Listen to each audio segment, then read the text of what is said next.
The city of West Hollywood continues its crusade to spread the word about water conservation. In fact,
Good evening, everyone. The meeting of the Public Safety Commission is called to order. Today is Monday, October 10th.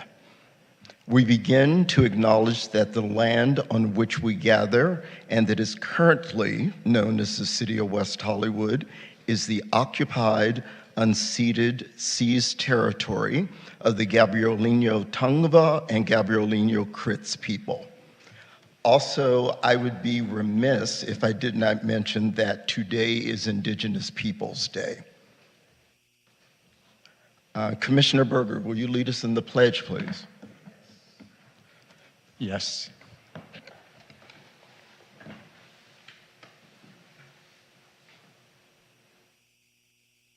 I pledge allegiance to the flag of the United States of America and to the republic for which it stands, one nation, under God, indivisible, with liberty and justice for all.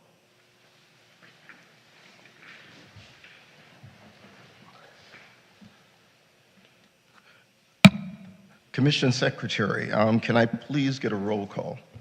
Commissioner Berger? Here. Commissioner Oliver? Present. Commissioner Roman? Here. Commissioner Soon-Shiong? Here. Commissioner Steele? Here. Vice Chair Balbone? Present. Chair Hallman? Present. We have a quorum. Thank you. Approval of the agenda. Are there any changes tonight to the agenda for tonight, October 10th? Everyone's good? Okay. Thank you, commissioners. Do we need to do roll call again, Commission Secretary, since we're all in agreement? Is there no changes? Yes, let's take another roll call. Thank you. Commissioner Berger? Here. Commissioner Oliver? Here. Commissioner Roman? Here. Commissioner Soon-Shiong? Here. Commissioner Steele? Here. Vice Chair Balbone? Yes. Chair Hallman? Here. The agenda is approved. Thank you. Approval of the minutes. Are there any changes to the minutes from our September 12th meeting, commissioners? I have a question about the agenda. When am I supposed to say that? Was that about one of the items on the agenda, if we should have it on the agenda tonight or not? I think that should have been brought up during approval of the agenda. Okay, can I still say that? Because I would like to move that 9B be brought to another meeting because I only got the report like 2 hours ago for that, and it wasn't, the public couldn't get it either. It just came available on that. And then the second thing is there are people that want to call in that just contacted me on Zoom, and they don't have the password to get on, and I don't know how many people are even on trying to get in on Zoom and can't get on. So for those reasons, I would like to put that off to another meeting. Director Rivas, what's our protocol here? So in terms of 9B, I mean, we do have city staff representatives here to provide. It is more of an update. That item is an update, and they're actually going to be visiting not just the Public Safety Commission, but other commissions as well. And so it's part of an outreach effort, but it's certainly up to the entire commission on whether or not you would want to put that on hold. But again, it's an update. There's no actionable, recommendation that's being asked of the commission.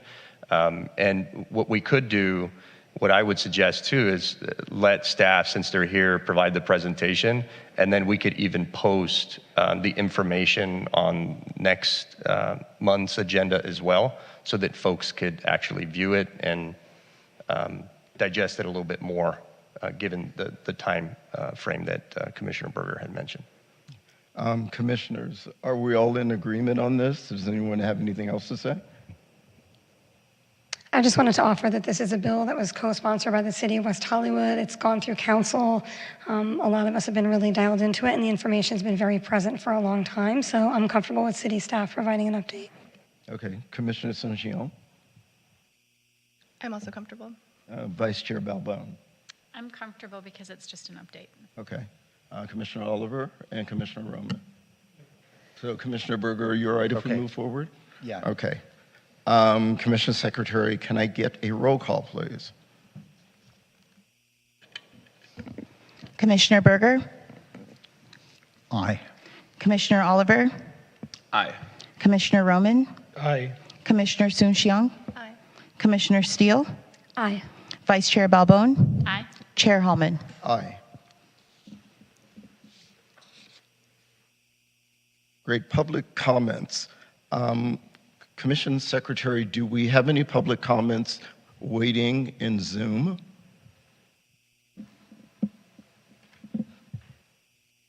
Sorry, actually, Chair, we do. We do have one person that has called in, and so let me transfer over here and see if the phone number, if the person calling in with the last four digits of 5545, If you could press *6 to unmute yourself, state your name and the item that you wish to speak on if it is not an item that's listed on the agenda. And you will have 3 minutes. Thank you. My name is Mike Carter. Greetings and good evening. I speak tonight as a captain of the Ogden Orange Neighborhood Watch in requesting that we are included in the block-by-block kiosk program. This is the Fairfax-Santa Monica Boulevard corridor, which is pretty volatile. My calls the last several weeks are at an all-time high to block-by-block. There's a migration of indigent humans to our neighborhood, and I don't think we can discount this volatility of the Fairfax-Santa Monica Boulevard corridor, and I'll tell you why.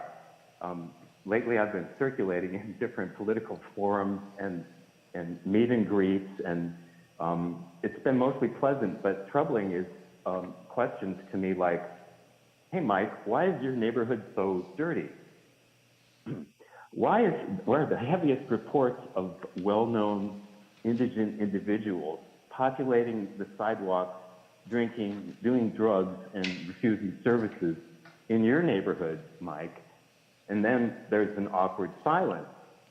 Our commercial corridor needs paint, sprucing up of the display windows. Mostly we have a variety of businesses that include blue-collar trades, plumbing, electricians, hardware, a leather worker. And, you know, we have fancy cars coming into our neighborhood for our cheaper craft work and our skilled labor. And there's a disrespect that I find when I talk to the owners of these businesses with people who come in their fancy cars, they refuse to pay, or they pay less than was agreed to. In addition, the Fountain and Santa Monica Boulevard intersections of North Ogden and Orange Grove, we need to look into no left turn measures there because this is a very dangerous practice. And I feel that it's still unsafe to go out after dark, and even before dark. And I don't think that's any story. Any claimed advances to public safety, I don't think can claim to have quelled any fear that my neighbors and I have about going out during the daytime and during the evening. And I thank you very much, and I wish you a good meeting.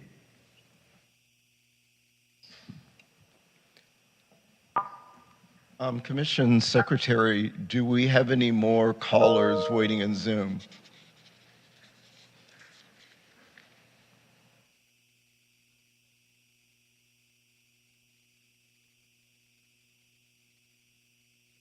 So we only had one Zoom caller or call-in caller? That's correct, Chair. Okay, thank you. Do we have public speakers in chambers? I don't have any public speakers in chambers. Wow, that's wait. Or actually, you may have one. Okay, you can step forward to the podium now. And you'll have 3 minutes, sir.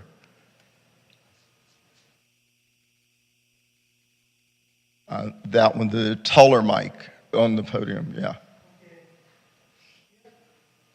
Yeah, just make sure you lean in close, I'm sorry. Everybody hear me? Yes. Yes, me too. Thanks.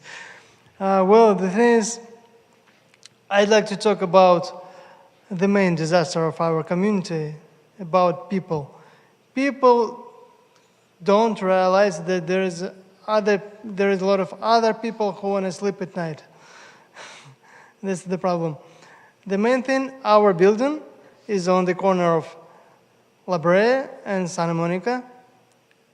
And our side of the building looks at McDonald's. And the customers of McDonald's, they don't think about people who live in this building. Because when they come, there's the loud music. They fight, they scream, they sing, they are drunk or whatever, doing what they want. We can't even open windows.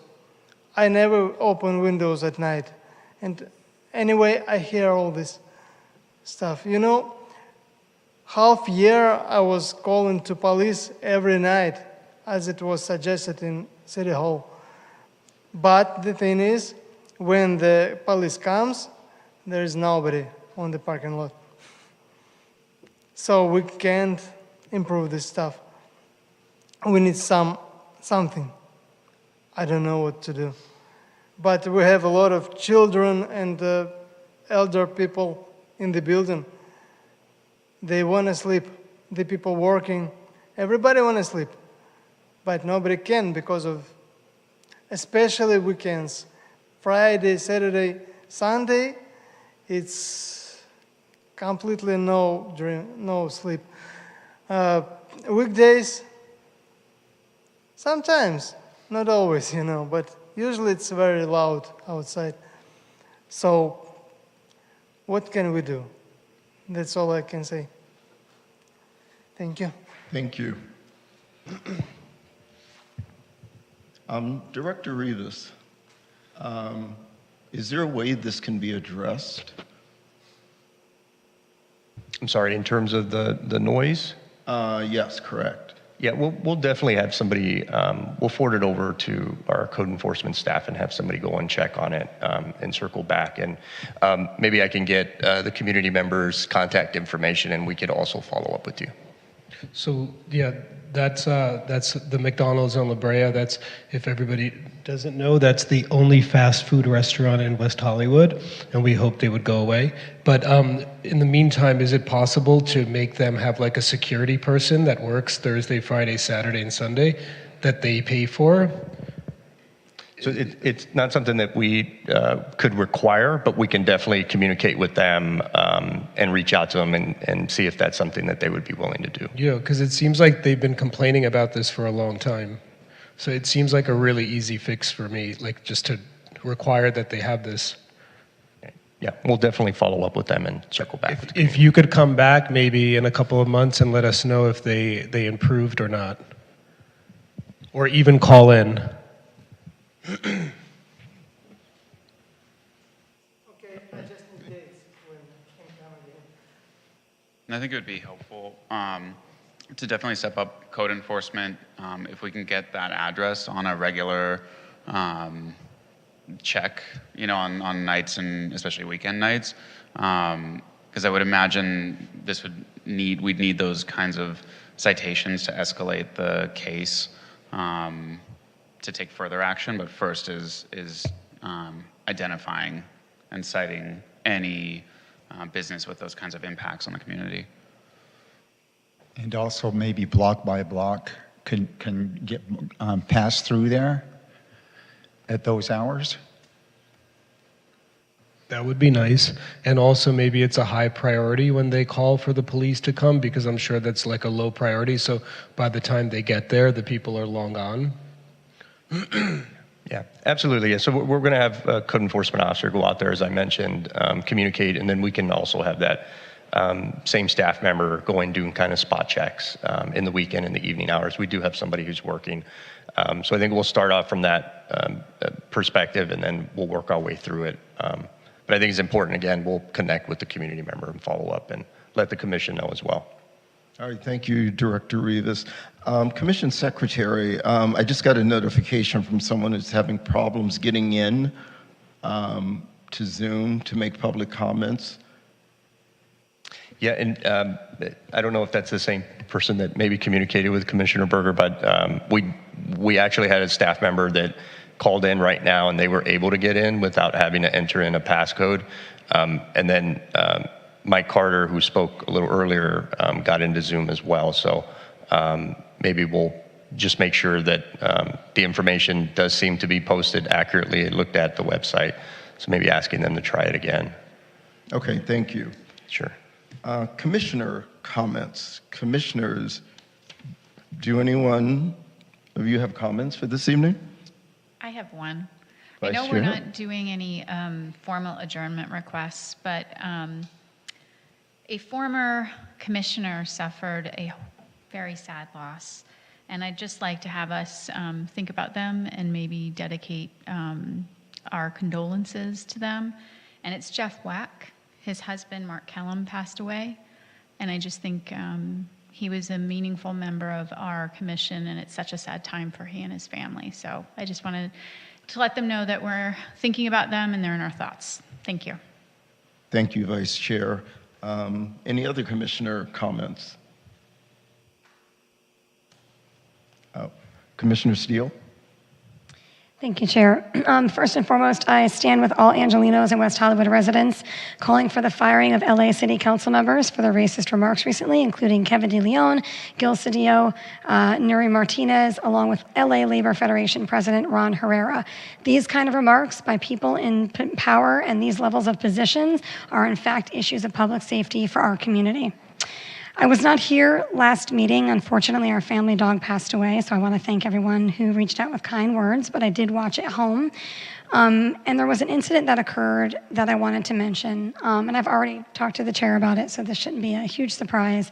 There was a transgender woman who was here expressing some concerns and was forcibly removed by the sheriff and, well, I'll say escorted, excuse me, I want to be fair about that, was escorted out by the sheriff department and block by block, who I understand in your role were doing your capacity, so let's take that grain of salt there. My concern is that there's a variety of concerns with this for me, but I'll focus on this for now. We need to hear community, I think, in terms of what safety means to them. And my concern is that this woman was here expressing that she was terrified of both of these bodies, did not seem an express danger, did not seem a formidable force or threatening to anyone other than some language that folks didn't agree with, which I think then puts us in some real freedom of speech messy water. But regardless, when we hear community, I just think it's so easy to see someone upset, someone kicking off, and not understand the pain behind that and really hear what those concerns are. So I just would like to encourage us to try to look through a different lens and try to have empathy in those moments and see how we can be a better resource of safety. If I was here, I would have offered to walk out with her myself as opposed to a body that she was uncomfortable with. So that's it. Thank you. Thank you, Commissioner Steele. Any other commissioner comments? All right, well, I will state that yes, Commissioner Sanjian. Sorry, our computers are down today. That's okay. I think relatedly, I wanted to elevate a story that the chair of the Transgender Advisory Board shared last week during council about a really horrific sexual assault that he experienced in West Hollywood, only to be denied the opportunity to even file a police report. And there was camera footage, text messages, and a record of events. And so I bring this up to really underscore what's at stake when we really ask what public safety means.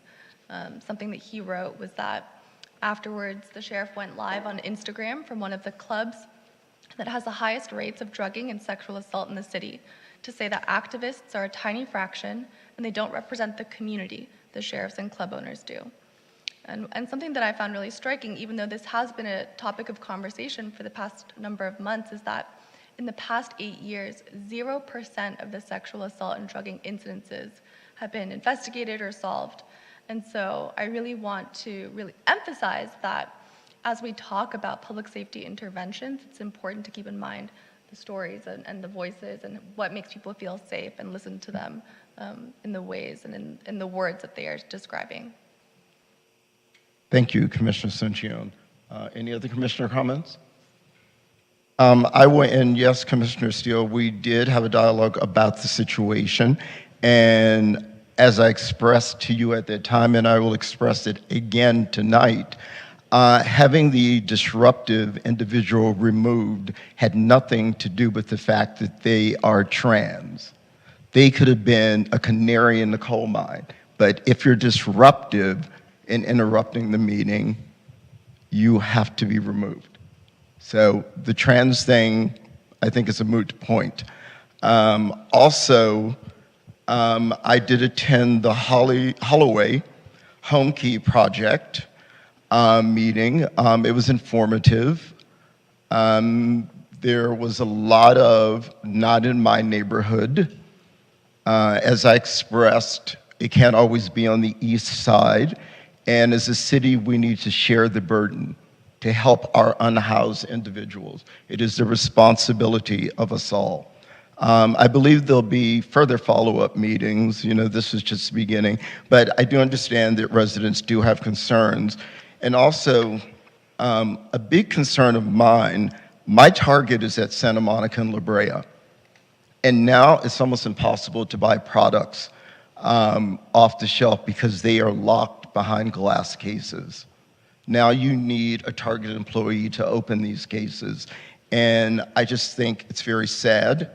I feel we are losing this battle, and I think we need to be more vigilant because consumers should not have to be inconvenienced because a handful of individuals just walk in and take things. And I had a neighbor who was at Beverly Center the other day, and as she and her partner were walking in, two gentlemen just walked out with handfuls of merchandise, very casually. She said they weren't sprinting, they were in no hurry, they just walked out. And she said, and we saw no security or anyone. So I think we need to do better. Report from our fire department. Fire chief, are you with us? I am. It's always good to see you, sir.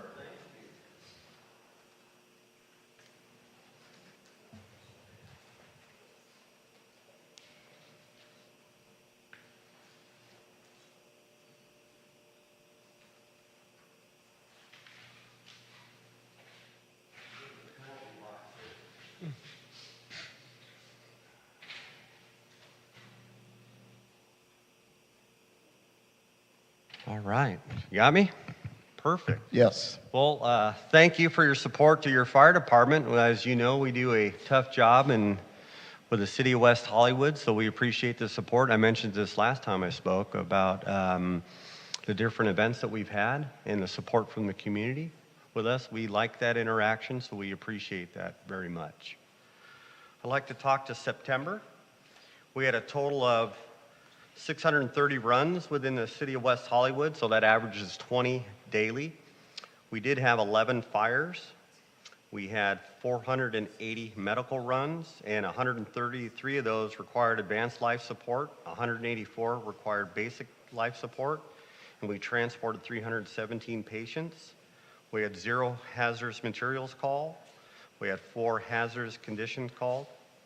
We had 22 service calls, and we had 121 good intent calls. I'd like to talk to some recent fires that we've had, and it's been averaging between 8 and 13. And my concern is the dumpster fires, because dumpster fires lead to bigger fires depending on where their position is. So as we know, we have a lot of people in the city of West Hollywood, and I know that it could be frustrating on determining cause, but it's very hard to do unless we catch that person in the act. But it doesn't mean every time we have a fire that is malicious. Accidents do happen.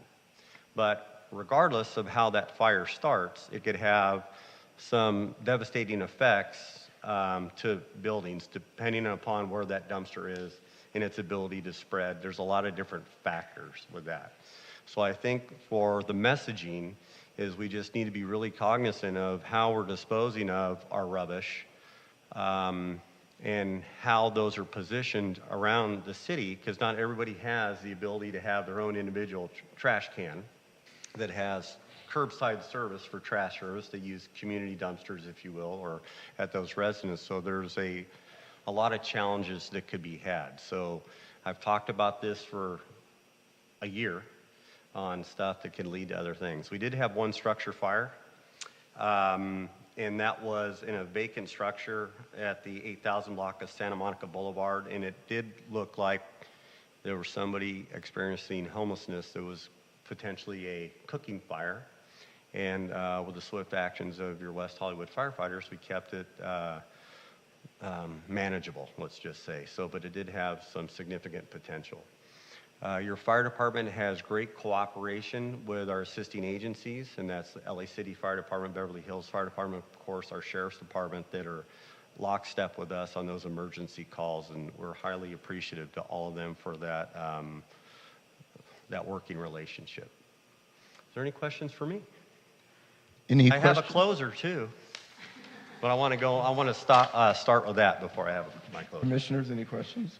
Commissioner Steele? Oh, there it is. Thank you so much. Thanks, Chair. So for these fires, we have a lot of emails. I've been receiving emails and talking to community members about the rubbish fire, and I know we've spoken about them before. And I did have some notes here about these fires. And I guess the question is, to your point, there is a concern there. Do we have a year-over-year number on that? And forgive me if I missed it. We can accumulate that data. Okay. It won't be exact, but it'll be pretty darn close. Okay. What we're looking at, if we're on a rise or a fall or an average. That would be great. And then I think just any other suggestions, is there some type of locking mechanism? I know in some buildings they have, if they can't actually put in a gate, they've got locked dumpsters. And so maybe that's an option. There is I don't know if there's any other So suggestions. let's just say the occupant owner or whoever manages that facility has the ability to manage how that household waste happens. So there is occupancies that do have locks on them, and there's different areas. There's buildings with trash chutes.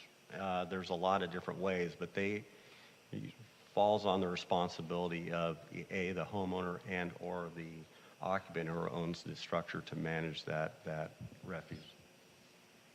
Thank you. And then I guess just for Danny, have we ever had anything in regard to compliance or working with rent stabilization or any of those bodies about that level of compliance for landlords or owners? I'm sorry, Commissioner Steele, say that again. Have we ever had anything in place in the city for landlords to do like a locking dumpster or locking trash so that we can avoid folks getting in there and creating these fires?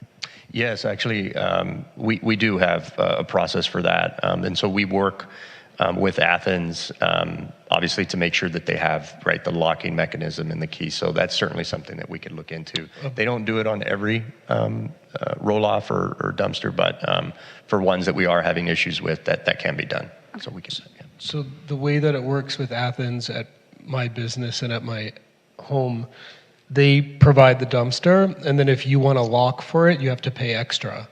I think it's like $4 extra a month. So maybe we can require every business, they have to have this locking mechanism on it. And it has to be the Athens lock because they have the key to open it and empty it. But that could be a way to avoid some of these dumpster fires, is require every dumpster in the city to have a lock on it. We do it with our business because people just dump stuff into our dumpster and we don't want that. So we pay the $4 for a lock. Or maybe we can pay for everybody's lock or just require that they have to have this lock on their dumpster. Yeah. That's an easy fix. Okay. Also, commissioners, apologies. I just forgot to mention, because we did have 2 commissioners absent last meeting, that we unanimously agreed with all of our agency reports that we would try to keep it to 3 minutes individually. And, there's not going to be a timer or a buzzer or gong. We'll just self-police ourselves just so we can keep the meeting going. I just have a follow-up question. Is there any indication as to the cause of these fires, or who, or that they're intentional, accidental? Is there any information, or just kind of you arrive when it's already going? And it's not clear? Our investigators are really good. Our engine companies are really good. And it's tough to find the how. It really is, unless somebody is caught or it is witnessed of some sort. But there is things that we can tell a lot of times that it was intentionally set, but we can also see a lot of times if it was just accidental. Like a cigarette going in? Cigarette, or we've had a number of them, somebody's barbecuing, they think that their briquettes are cold, and they go in the dumpster because they appear that way, but they hold heat a long time, so that would be just an accident. So determining cause can be challenging, but there's a lot of obvious signs that you can see that it was malicious. It just seems that it should be more rare than this. Is this out of the ordinary? I don't see it as out of... Oh, okay. It's a concern, and so if it jumped from 2 a month to where we're at 9 to 11, I would say yes, but we've been averaging 6 to 12 for quite some time now with this, and for over a year, we've been talking about the rubbish fires. Now they have potential to. Has it, but that's kind of new then in recent years. It's not something that maybe 5-10 years ago I would have seen to this extent. So I've been doing a long time. We get a lot of dumpster fires in areas that there's a high population of folks, as compared to bedroom type of communities, if you will, where everybody manages their own rubbish with their cans that go to the curb. That's good to know. Thank you. Commissioner Berger. So two things.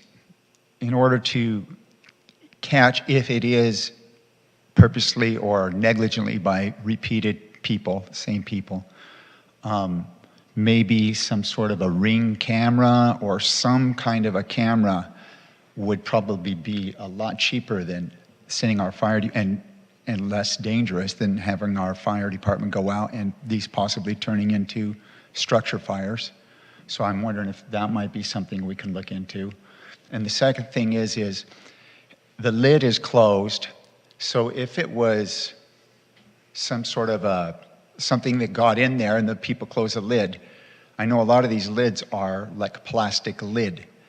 Have you run into that where the lids burn up? Yes. And so is there some sort of a lid that won't burn up that can contain it? There is metal type of lids, so there's quite a different designs to those dumpsters, if you will. But then you could have so maybe a fire that goes undetected because it's oxygen deprived. And then when somebody opens the lid, it introduces that oxygen, and then you go, oh my gosh, now there's a fire. So it's not always a fire that you see that's very present. There's a lot of different phases to how much the right combination of what the fire needs to get large. And so one lid is one mechanism to help with that, to keep it confined. But also you talk to camera systems, and generically we'll just say ring.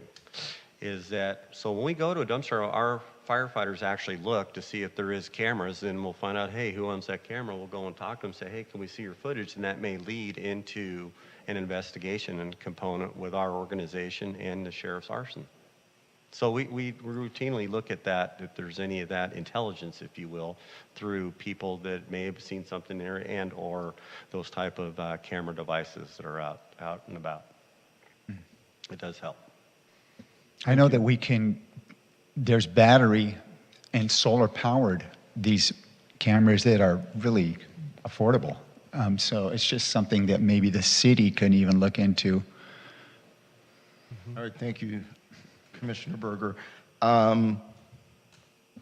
Commission Secretary, do we have any public comments for our fire chief?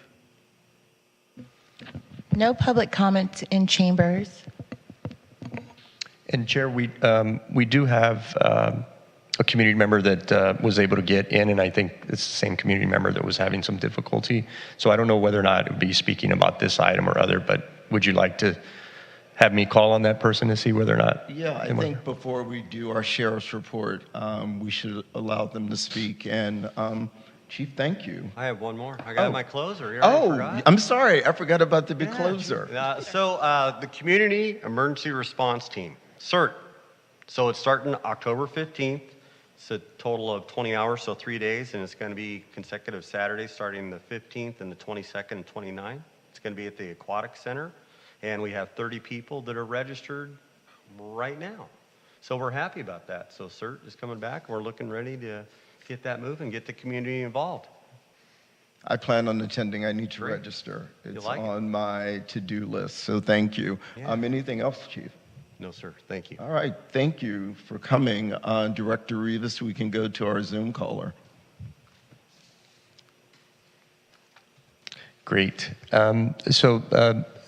Stephanie Harker, don't know whether or not you would want to speak at this time, but if you do, please press *6 and you would have 3 minutes to speak. Well, I'm not on the phone. I don't know. Can you hear me? Or yes, we can hear you. Because I did get thank you to Ms. I can never get your name right. Thank you for letting us on. I just want to say that this is part of the issue, that trying to participate in public discourse is difficult. The link that was finally sent to me at 6:30 was the one that was not posted, and we could not get on without a password. So I will comment later on one of the items, but I thank you for letting us on. And hopefully, since we've all been Zooming for 3 years now, maybe we can finally get it right and have more people participate in the important topic of public safety. Thank you. Great, thank you, Stephanie. We have Kathy Blavis. I don't know whether or not you would like to speak at this time as well, but if you do, please press *6 and you'd have 3 minutes to speak.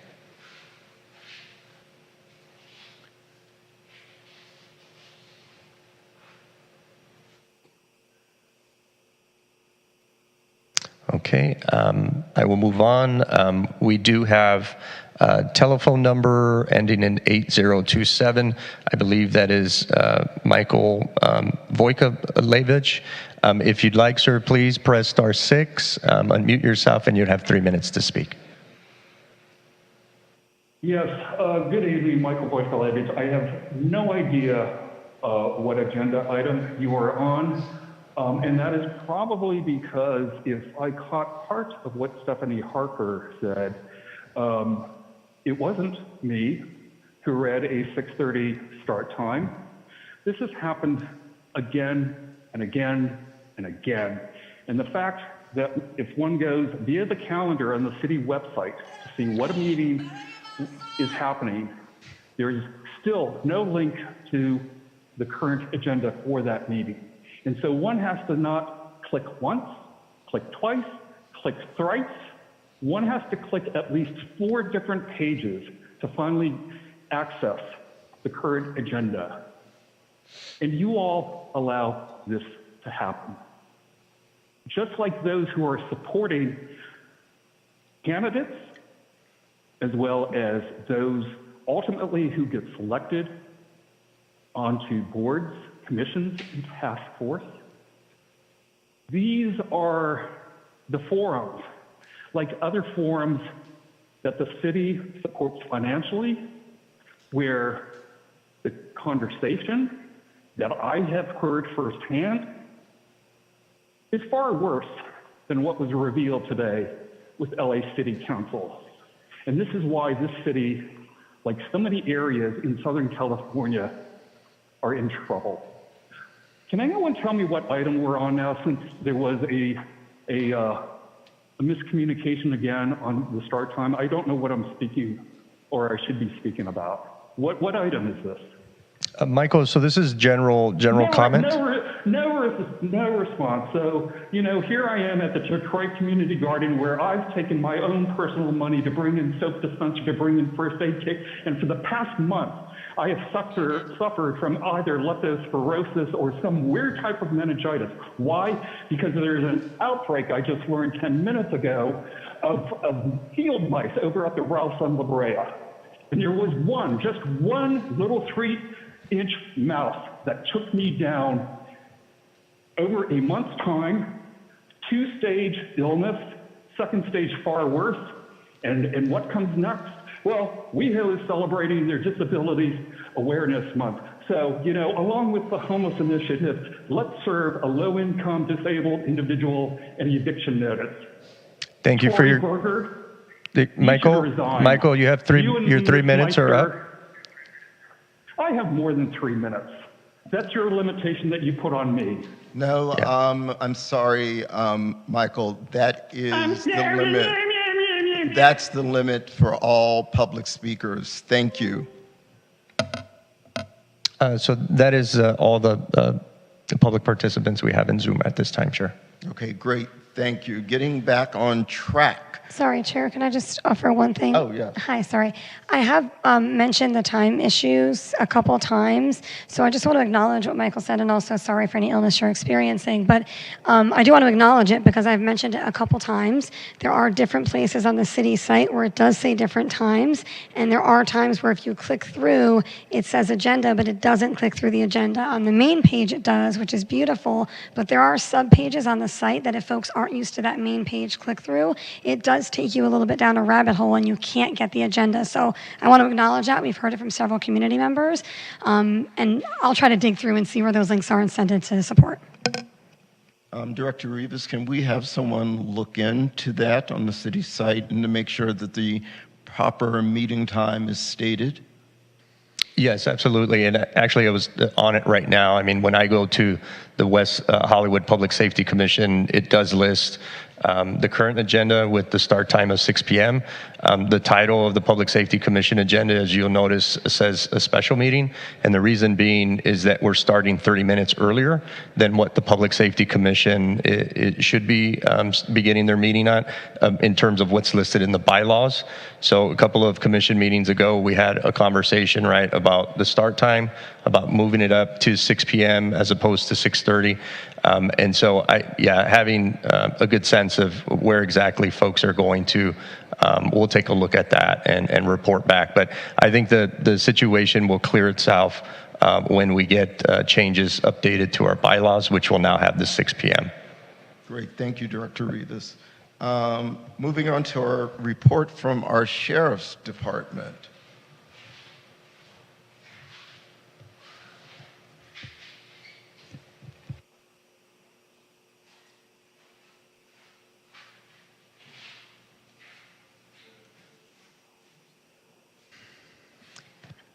Chair, just while we're waiting, Danny, I did find it immediately when I searched public safety. It does show the 6:30, so I'll email you this link.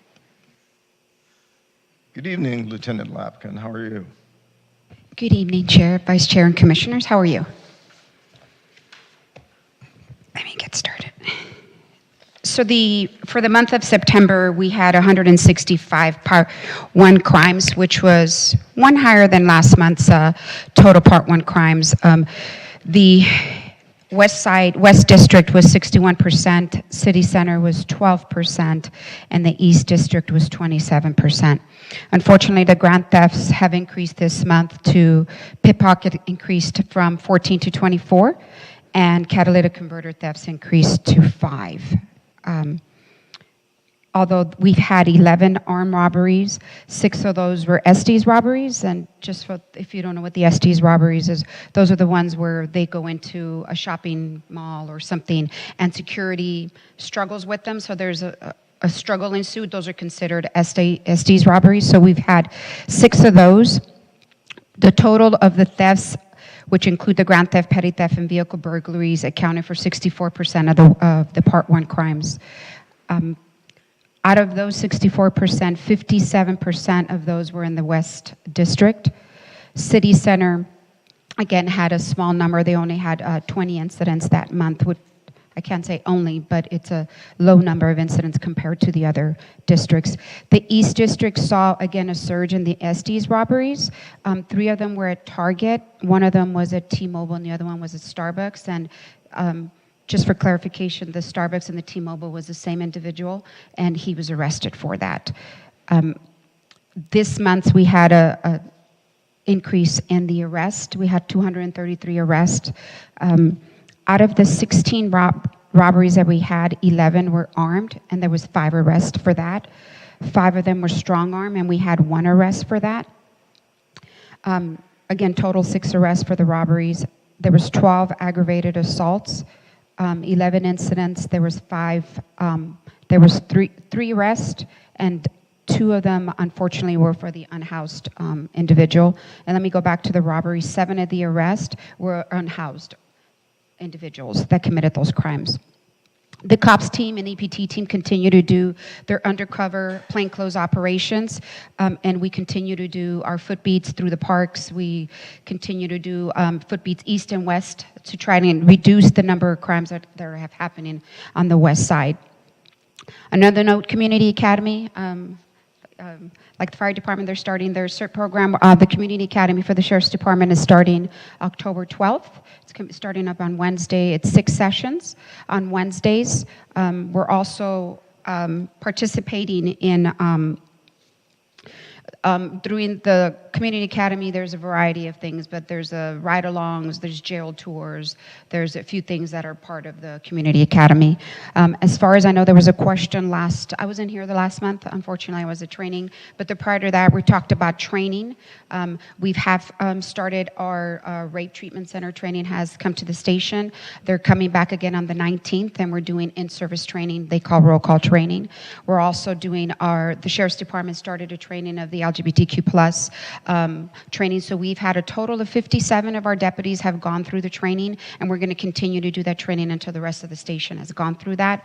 I know that Commissioner Sung Chung had asked about the CPT training and other training. We won't have those numbers until the end of the December, because that's our 2-year cycle. But any other type of training that you would require or you would ask, I can have our training sergeant come and speak to the commission to give you specifics. Do you have any questions for me? I do have one, Lieutenant Lapkin. You mentioned pickpocketing. Yes, sir. Do we know what type? Like, is it still the cell phone pickpocketing that we've been experiencing in the bars? Yes, sir. It's been the pickpocketing, whether it's on your back pocket. Very few were from the front pocket, but a lot of them were from purses that were left unattended for a short period of time, whether it be hanging from a chair or whether it be on a bar. So the pickpocketings have been the cell phones. There was one arrest, although LAPD arrested somebody, unrelated incident, that had our victim's cell phone and wallet. So we were able to return that. Thank you. Commissioners, any other questions? Just a quick question. Commissioner Oliver? If for anyone who can't make this community academy, when will the next one be? We're hoping to do 2 a year. So the next one will probably be in the beginning of the year. We're hoping maybe February, March. We have to figure out on scheduling, but our goal is to have 2 community academies a year. Commissioners?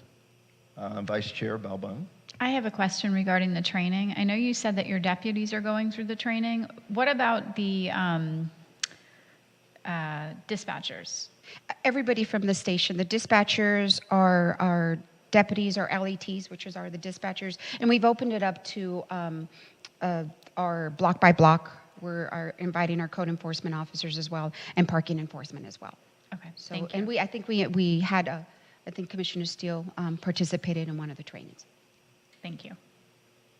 Any other commissioner questions? Commissioner Steele. Yes, thank you. So thank you for the reporting. Just a couple of quick questions. Under here where it says rape is listed under Part 1 crimes, does drink spiking fall under that? Because I know we've had separate reporting for that. So I'm just trying to find out, can we list it separately so that we can kind of track that since we have some efforts happening in the city? I know we do track them, and that'll be presented on the 6-month reports. But we could, if you want us to, if drink spiking was part of the rape, we can include it in that. Yeah, Absolutely. I think it would just be helpful because there's efforts working toward that. It would help kind of a trackable Absolutely. metric. Thank you so much. And then I had asked for a breakdown a while ago of the misdemeanors and grand thefts. That's a deeper dive. And that may exist and I just haven't seen it. Is that possible just to get the public a little bit more informed about what that means and what that looks like? We did break it down a little bit more than what we have, but unfortunately in the misdemeanor section we have a litany of different misdemeanors that could fall under a vehicle, or it can fall under different things. So what I've asked our crime analyst, if we have a specific crime, that can we identify that specific crime in the misdemeanors? So I can continue to follow up with him, but I know that he did extend it because there's a lot of misdemeanor Part 2 crimes that it would be too much to put on one sheet.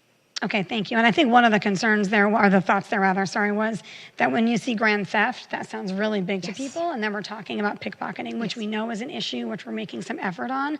But I just think it will help a little bit with the public discourse on the topic. And then on that same kind of token, in terms of the crime spiking on the west side, there seems to be a lot here that's relative to nightlife. And I just wonder, is it possible to get a breakdown of that? I don't know what that looks like, but again, we're seeing drunk and disorderly, we're seeing vehicular stuff. There's a variety of crimes that are happening on the west side that would seem that they would coincide with nightlife, and I think that's an important conversation to have. So I'm just wondering if there is a breakdown of that or if that's something we can build towards.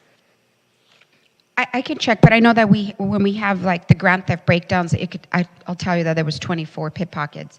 But I could break it down a little more if that's what you would like for. Yeah, I just think when we're looking at, like, I'm looking at the West Side report and all the crimes that are listed, when you start to break it down, what we hear are statements like crime is up on the West Side, right?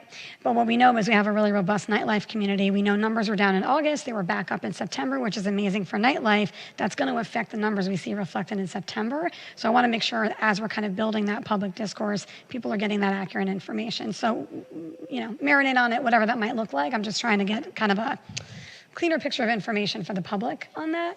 Yeah, I'll do that for the grand theft to see if there's besides the pickpocketing, what other stats. We can do that, absolutely. Okay, thank you. And then just finally, I did attend the LGBTQ plus training, and I appreciated getting that invitation. I wanted to know if the department would be open to working with LGBTQ leaders on auditing and then building robust training. There were a few things in there. I won't get into the LGBTQ nuance of it. What I will speak on is because it's an LASD training, there was zero West Hollywood information. There wasn't information about West Hollywood wraparound services, which we absolutely offer. There wasn't information about kind of the community and why and how we got there. There was a little bit of that, but it was spoken, and there's such a robust explanation and understanding of why, with a city that's over 40% LGBTQ and our history, we need this conversation. So again, it's not meant to be a critique, but a build. I'd love to figure out what that looks like, and I've already been talking to quite a few LGBTQ leaders about that. So I'm sure we can come up with, if Melissa, who's doing our training, she can do her portion, and then maybe we can invite somebody else to do the second part, to talk about the history of West Hollywood, and the different services and however you want to see. I'm sure we can come up with a plan to do that. Thank you. Commissioners, any other questions? Yes. Commissioner Berger was first. I'm sorry, Commissioner Roman. Lieutenant Lapkin, I'm going to give you some overall picture, and I want to see if there's anything that's causal effect by these things.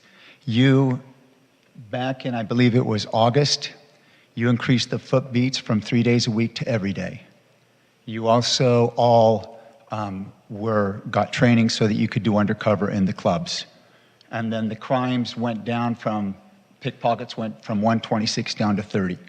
You just said that they went to 24. 24. It says 30 on our in the September report that I got here, but that's not the important part of this. Also, the calls for service went down, and they have been going down a little bit. From September, they were 1769, and from last month, they were 1769. They've gone down to 1603. However, the arrests for felonies went from 44 to 66, and the arrests for misdemeanors went from 77 to 167. So I'm trying to understand, and also there's one more piece of this. The response time has been going down, is up from in this last few months. Is there any cause or links between all of these pieces? I'm just looking at, there must be some commonalities here, because that's kind of unusual, some of these things that I'm seeing here. So one thing that I can talk to you about is the response times. The response times did increase, and it could be because of the construction on Melrose. We've been using Santa Monica as a major thoroughfare. That was one of the things that our crime analysts thought that's why the reasons were our response times. As far as the others, I couldn't tell you if there's a causal effect to what we're doing. I know that the foot beats, we change them based on what's happening. So we cut it down from every day. Now we're doing them Thursday, Friday, Saturday, Sunday. We change it from the east end to the west end. So it's basically on where our crimes are recurring, that's where we change it to. I know that there was a spike in issues going on in the park, so we've increased our foot beats in the park. So it varies based on a week to week what's happening. So I can't say for the whole month of September where our foot beats were. I have a report of that in the office, but it changes on a week to week basis based on what's occurring. So do we put them? We send them up on Sunset? Yes, they walk up in Sunset as well. Do they do the West End, the East End? It all depends on what the crime is going on. So I mean, to answer, But to see why the are you causal making effect. so many more arrests now? That's curious. It's a double with less calls for service. I'm just wondering if there's any correlation with the foot beats, or is there a way to tell? I could check based on observations whether the arrests were based on the overtime and the foot beats, but the arrests have increased because of the amazing job that the patrol deputies, including our cops, EPT, are doing. They're out there trying, doing their best that they could to try and arrest people that are committing crimes here in our area. And the patrol compliance is 106%. Can you explain to all of us what patrol compliance? It's gone up. It's over 100% over the past few months. What is that? The patrol compliance is based on minutes, on minutes that we are. So each of the patrol, let's say for an 8-hour shift, they have 480 minutes. So the compliance, are we in the city, are we complying with the minutes that the city contracts for? We're over compliance, it could be because of the overtime that's in it as well, because we're in the city. So that's what the compliance is. Are we there to provide the minutes that we're providing for the city? So we try to keep it between, I think, 98 to 100% is what we should be at. And last, you've mentioned Estes, last meeting before this one and this one. Is there something significant about Estes, which are struggles? Are they going up? Are you noticing that kind of a thing going up or going down? The Estes are going up. Unfortunately, they are going up, and it's whether security is confronting the individual who's taking whatever from the store. It could be from food product to hygiene product, whatever it is that the Estes is. It's whether security or staff or the employee at the location is confronting the individual, and whether it be a shove, whether it be an actual somebody gets hurt. That's what an Estes is, because once there is a struggle for. If I try to take an item away from you and you struggle with me, that's an Estes. It's not a robbery, and then you get away. It's an Estes robbery.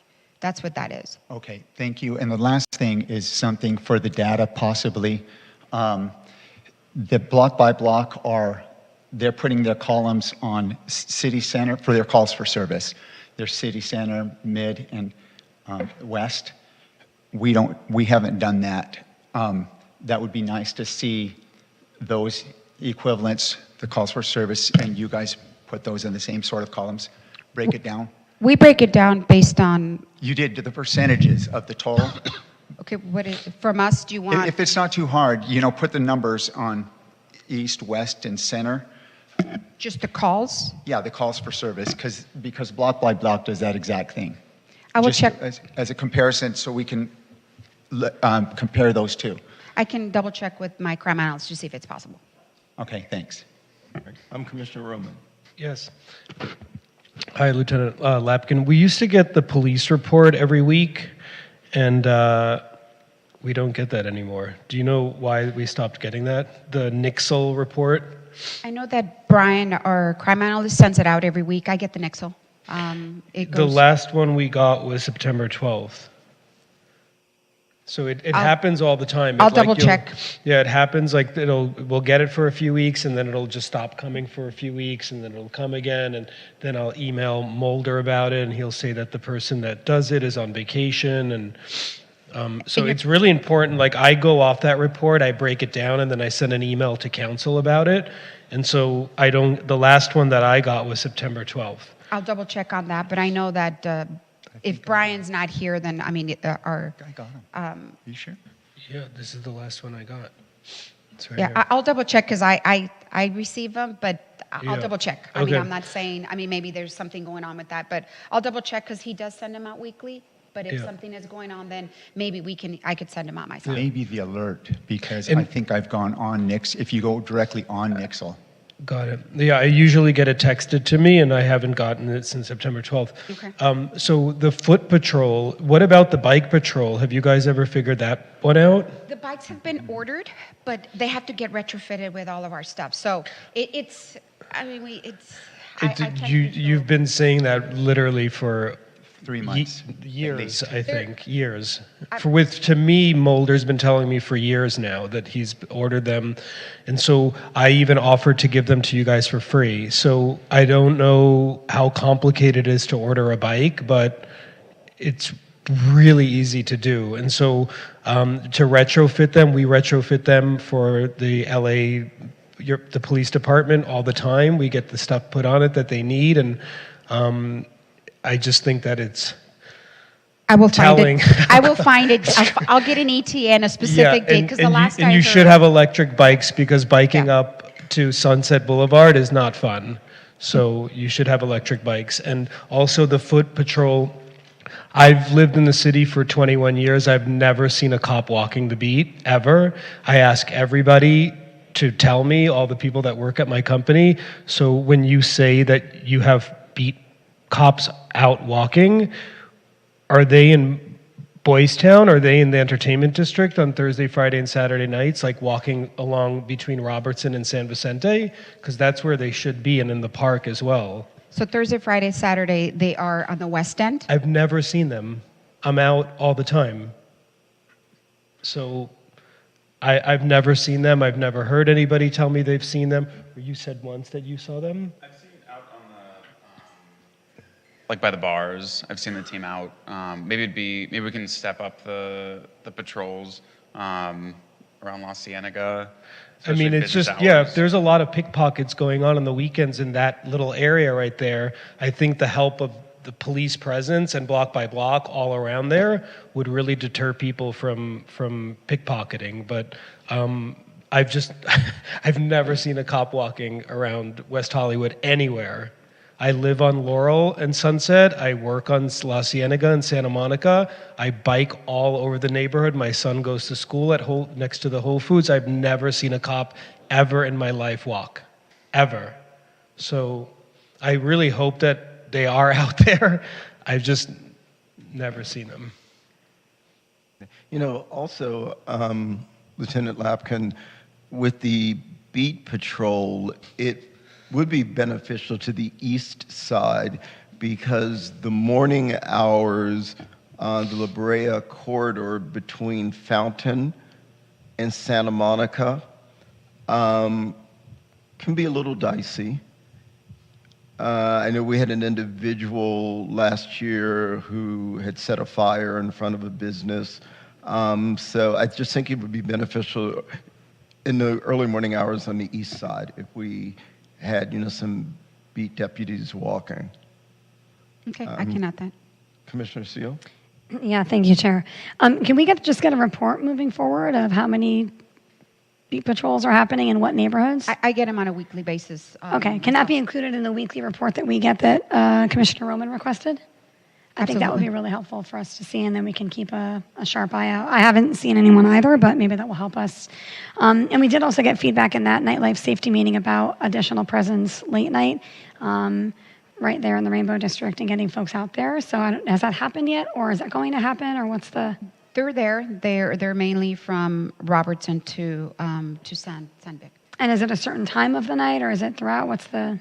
They vary. So some of them, I can't tell you the hours right now. Some of them start at 6 p.m. and they're here from 2 o'clock in the morning. Okay. Some of them start at 4 p.m. and they end at midnight. Okay. So, and on the report I get where they're working, what the hours are working. Great, thank you. And then finally, can we see comparable numbers both for LA County for these reports so we can look at a year over year for all of LA and see what increases are aligned?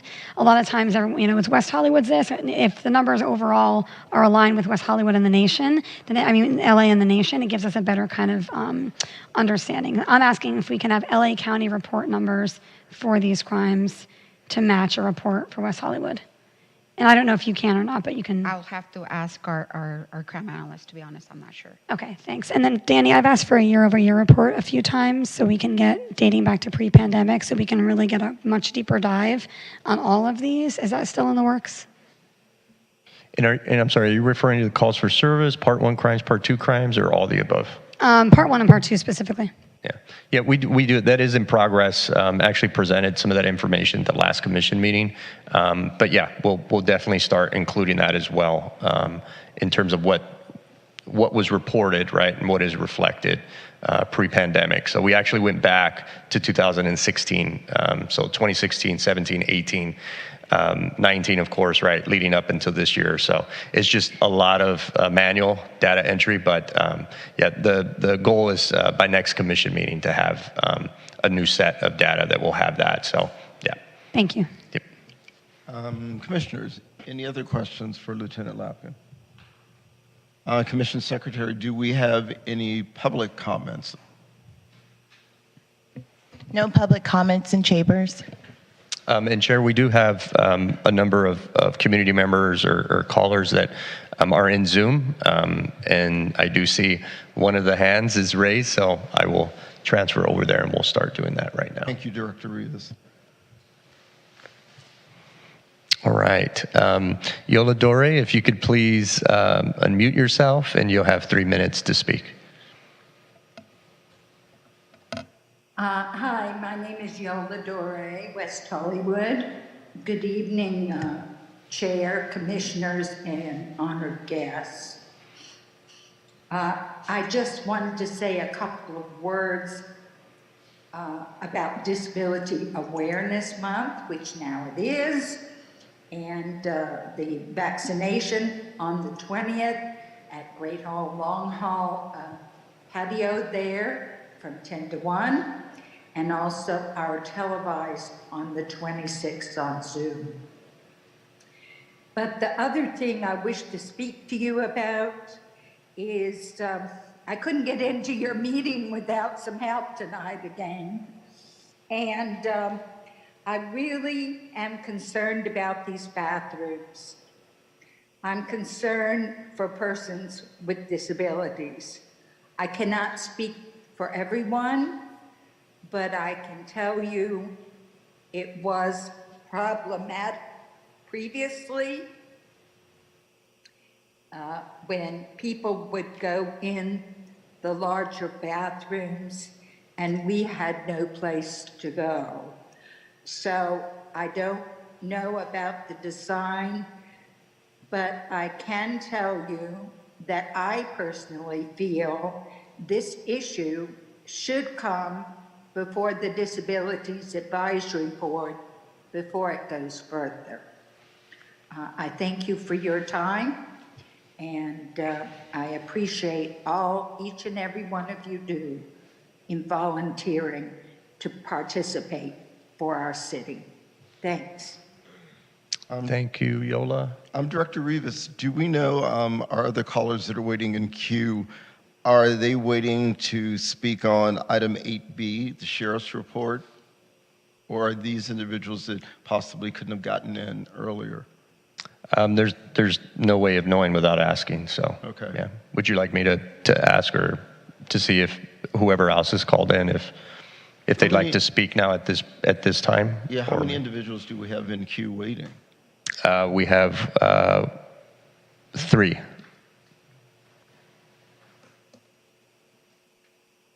Because I would say if they're not speaking on this item, they probably should wait and speak at the end during public comments. If it's a general, or speak in front of the item that, they're concerned about. Yeah. Could I clarify this, Chair? It's Stephanie Harker speaking. Good evening. The sync is off from the video that we're watching and the Zoom call. So what has happened was I sent the link that City finally sent me. I sent it around to people. They don't know at what point you are in the meeting. So you might want to clarify that and also ask them if they could stay and to raise their hand when the item comes up. Mostly it's the gender-neutral bathrooms item. Thank you. Okay, got it, understand. And we are presently on item 8B, which is our sheriff's report. We have not gotten to the gender-neutral bathroom item. That will be later in the meeting, so the individuals that want to speak on that item should speak at that time. I think we're finished, Lieutenant Lapkin. Good to see you. Item 8C is our monthly report from our block-by-block security ambassadors.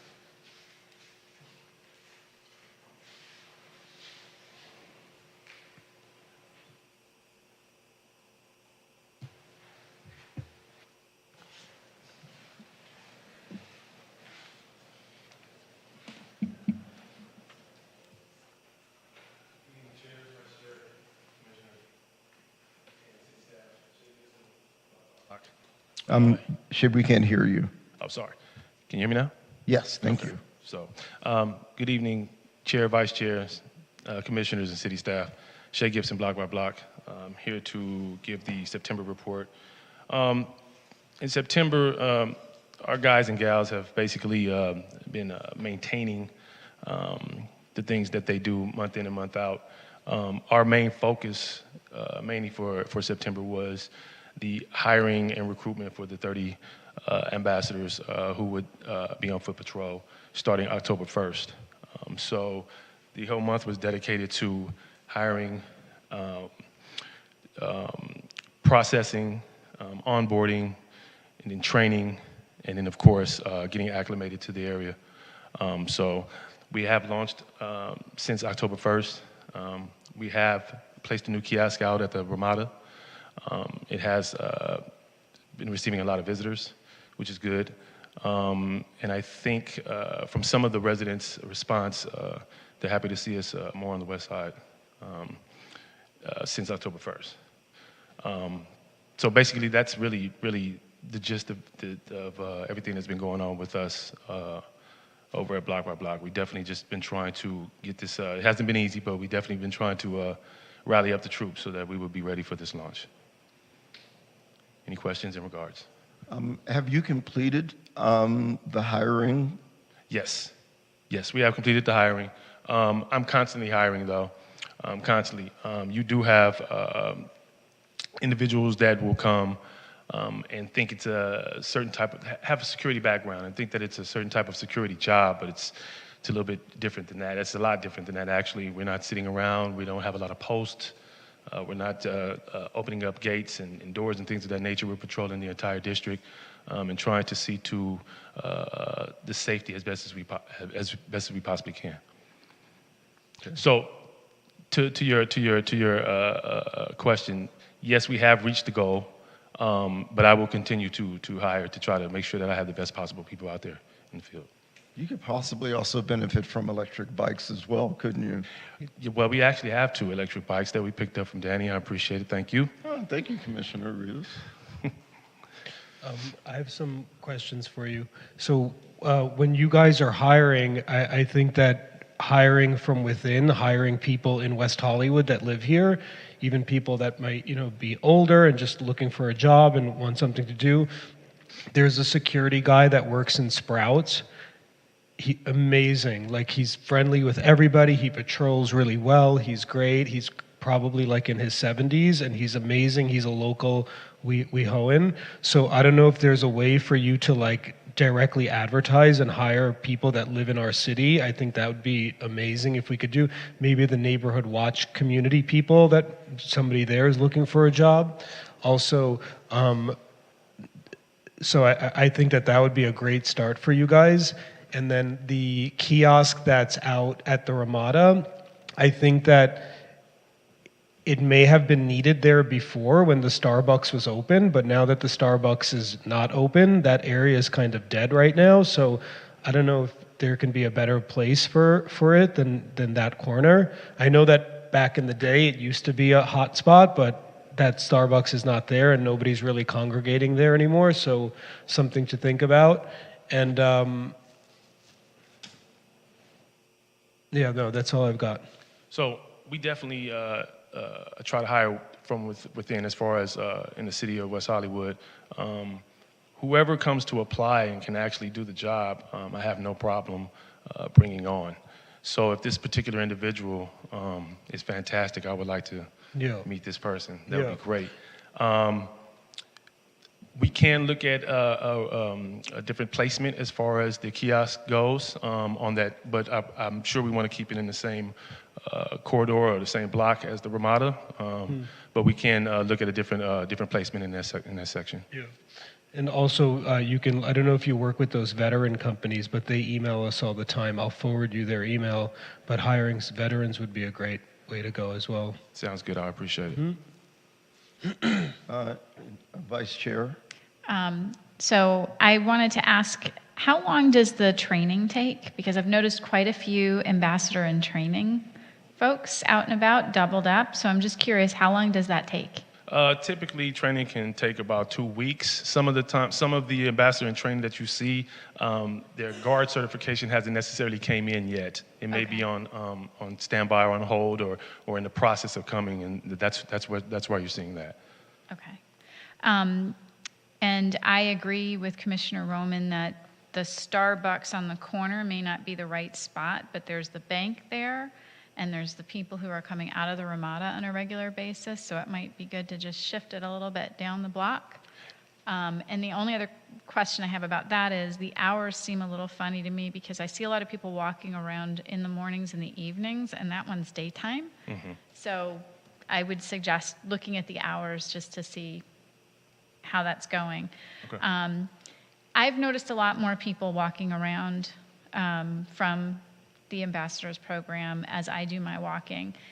I'm curious, how is it changing your reporting and the observations they have and the interactions they have with whether it be the sheriff or the city on things they're finding, whether it's code compliance issues or anything that they report to the sheriff? Are you seeing an uptick in that, or is it just, you're 10 days in, so it's a little too early to tell? Yes, exactly that. So it's a little bit too early to tell. Some of them are still green. So some of them may not really recognize what they're seeing just yet. But I don't see that there's going to be too much different in correlation as far as that goes. Okay. And I do want to mention that they are very friendly. They say hello to everyone that they see. Generally speaking, they stop, they ask you how you're doing, how your morning's going. So it's nice to see people out and about. Fantastic. I hope that's making everyone feel a bit better about the program and us being on the west side. How is it going in the parks? I know you are now managing the city parks, correct? Correct. So the parks are going fine. The things ebbs and flows in the parks just like everywhere else. I know there has been mention as far as WeHo Park about the ambassadors gathering around the kiosk.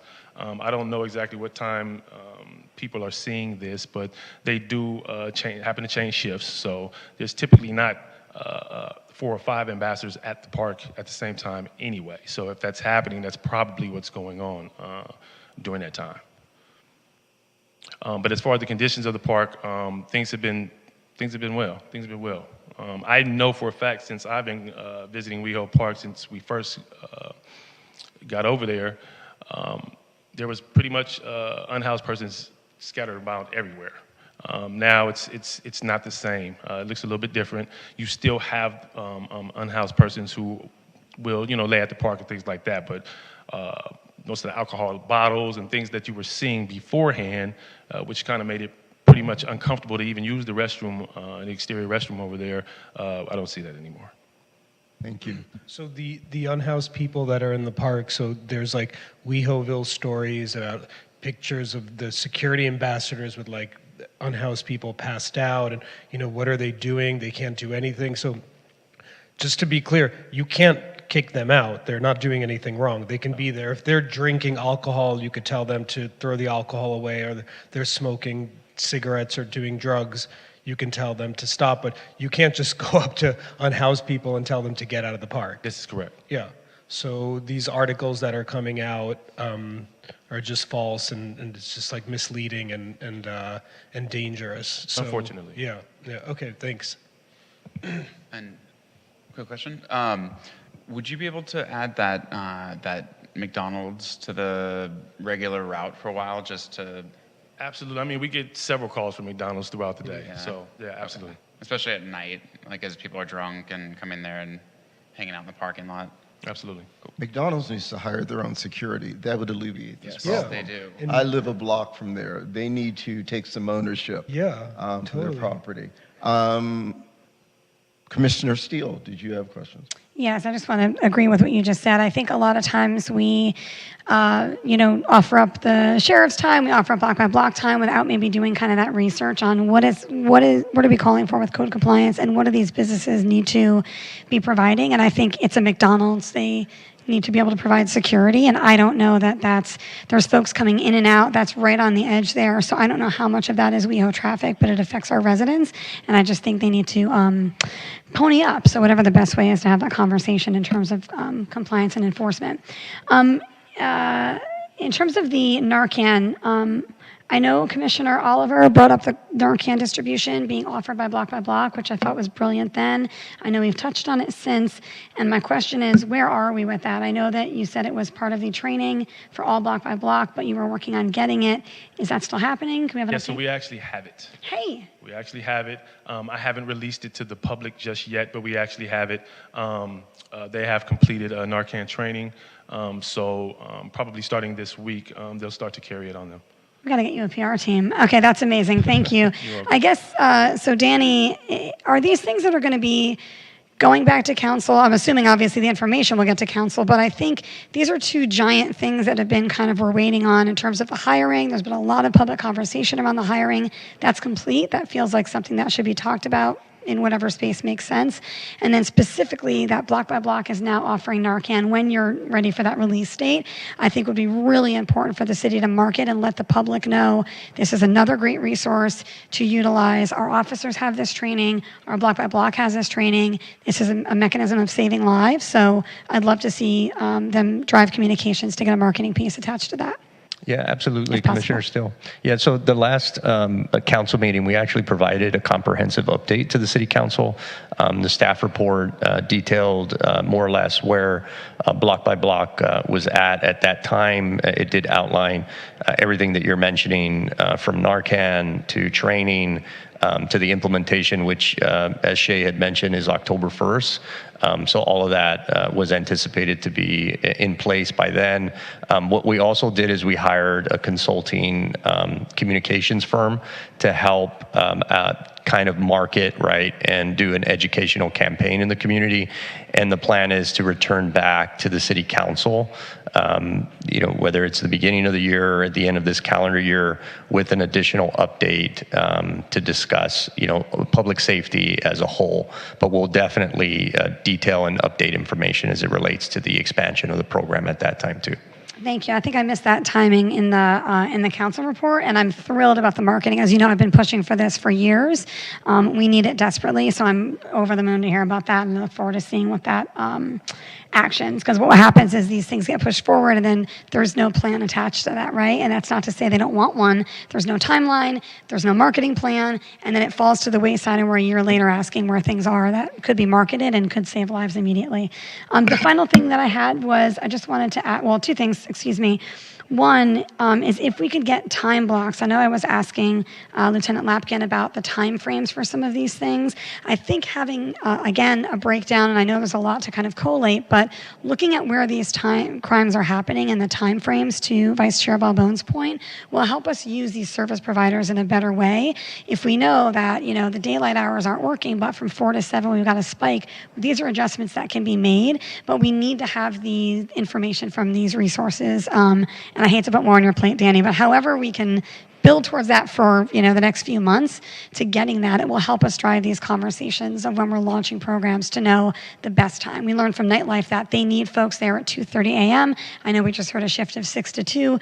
Do we have a robust team at 2:30? Or if not, let's get that. But we've had the information for a few months, and I think it doesn't always get kind of actioned. And then the final piece that I had was we talked a little bit about your LGBTQ plus training. I had asked what the training is for block by block, and I'll ask you the same question that I asked our other contracted provider, which is, can you find out if block by block is willing to either share your training and or meet with LGBTQ leaders to build a more robust training. I know we're looking into some resource stuff for the city, but we really need it to be West Hollywood centric. We really need understanding. I have experienced some folks that were a little more uncomfortable, but again, I spent a lot of my time in the queer community, so I would probably see that more closely. So I'd like to make sure that we're having some cultural competency training for folks that are coming on. I always see them training. I always see them walking. I love how much training they're doing. I just want to make sure specifically that we've got some competency in that area, so that when I see the folks that are on the bus there, thank you, got the trolley, thank you, that we've got folks that are like a little bit more, willing to be there kind of thing. So again, these are things we can build, but I'd love to have a deeper dialogue about that. So if you can ask those questions, if we can see a copy of the LGBTQ training, if you can talk about that, if they're willing to meet with leaders and get some resource that the city drives from a city perspective, that would help all of our service providers, I feel. Absolutely. I'll definitely look into that. Thank you. Commissioners, any additional? Commissioner Berger. Shay, a while back, you guys, you said one of the big problems that you have is that people don't really understand what you guys do, and they think you're cops. Has that improved? We wanted to get the word out more. Has that improved at all, or is there still out there in the community that people... It has improved to a degree, but there's still a lot of people who call us for situations that they really should be calling the sheriffs for. So that's still pretty prevalent. So you can't enforce people laying in the street. You can't do any of that. You can't even make citizens arrests, right? Well, we can make a citizen arrest, yes, but that's something that we don't focus on that. But we can make a citizen arrest like any other citizen can make. Oh, okay, because that came up in the pickpocket when Adam came. He wanted to know why you guys don't make citizens arrest. Well, that's not really in our SOP, but we can't do it like any other person. Okay, and then two more. What does it mean? Here's some of the stats from last month and this month. Assisting sheriffs and fire, you went from, on the east side, you went from 4 down to 3. And then on the city center, you went from 1 down to 0. And then from the west side, you went from 0 to 0. What are those assist, fire department, and the LASD?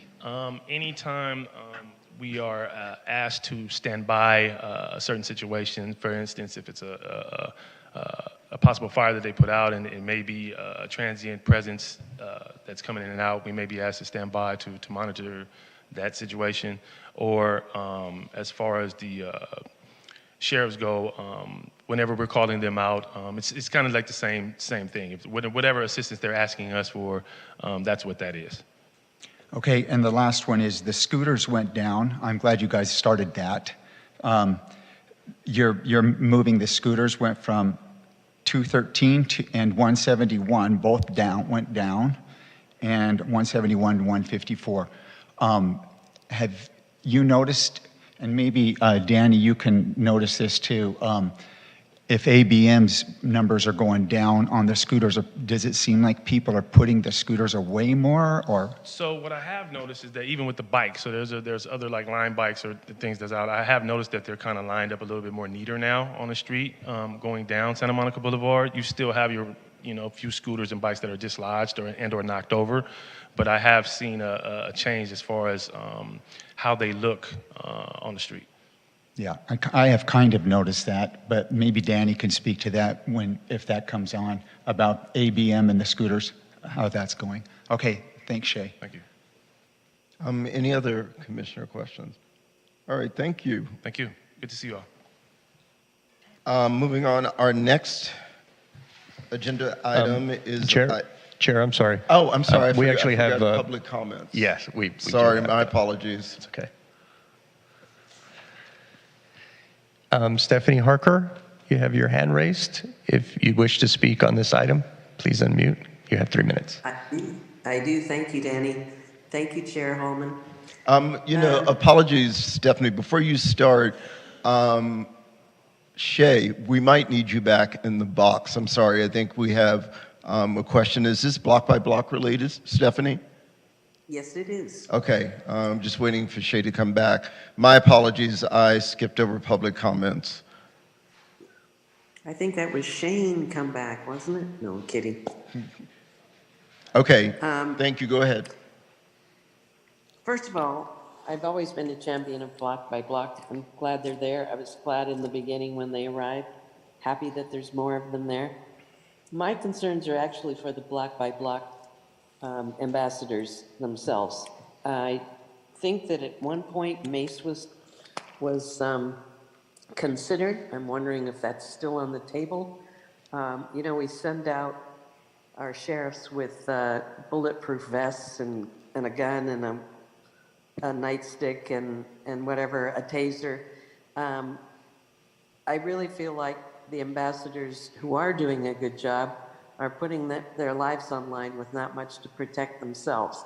It concerns me. I was at an outdoor restaurant down near Santa Monica La Brea, and it took two staff members from the restaurant to stop a violent thing from happening.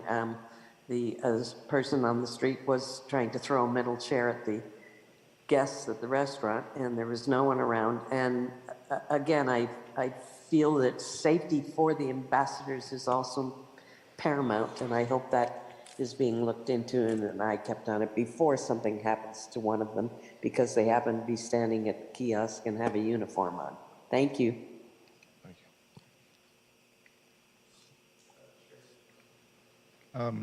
Did you have a comment or?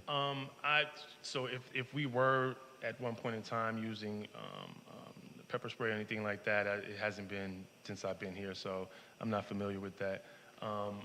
But I do understand, and I also share concerns for my guys as well. We deal with a lot of stuff, but we don't typically respond to violent situations. That we let the sheriff department handle that. They are the ones who are equipped and trained to handle those type of things. We're normally just trying to de-escalate a situation, trying to connect an unhoused person to social services and serve as a visible deterrent. So we're typically not responding to calls of violence or anything like that. When we are making contact, things can escalate for us very quickly depending on the situation. A lot of it depends on how we're approaching the situation. So as long as we're handling and conducting ourselves correctly and with empathy and how we're supposed to be, most of the time we don't have an issue. Every now and then, of course, you know, an issue will arise. But we do have precautionary measures that we take as far as, for instance, putting a bike in between us to have a little buffer zone between us and the person that we're speaking to has served us well. So since I've been here, we haven't had many attacks or anything like that set forth on us. But I do appreciate the concern. Yeah, I'm just curious, what's your company's mandate on things like pepper spray and other protective materials that ambassadors could possibly have at their aid?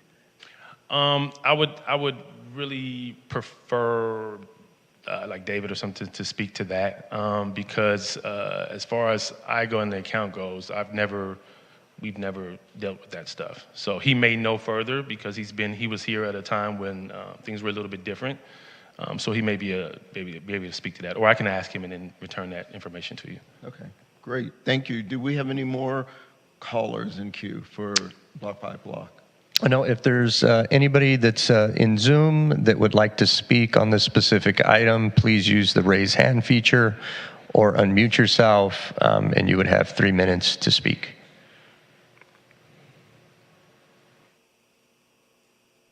No, Chair, we don't have any other speakers. Okay, great, thank you. Thank you again.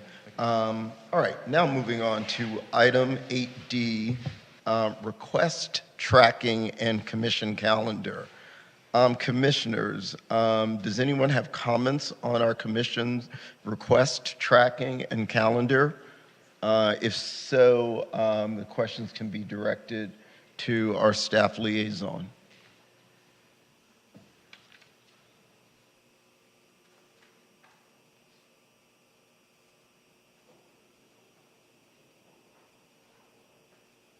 Any questions? So the only question I have, Danny, is I know you walked us through the reporting you're working on. I just, an ETA on when that'll come back. That's the only thing that I think it's some here on the work plan from a while back, but I know you guys are working on it. Is that the nighttime safety, Vice Chair? Or No, which it one? was the reporting, just the overall trending and tracking of the reporting.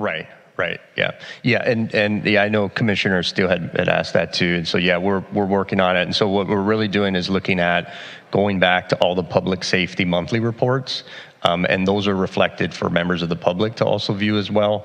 PDFs, right, that are there attached on the city's website. So we're going back all the way to 2016 and really dissecting that information and plugging it in and cross-referencing that also with the sheriff's station, just to make sure that we get the most accurate data reflected. So the goal is to hopefully have a more comprehensive attachment connected to the monthly sheriff's report. So you'll still get what the sheriffs provide that you're all familiar with, but in addition to that, we'll add another link attachment that will start creating those line charts and those graphs and those trends. So, yeah.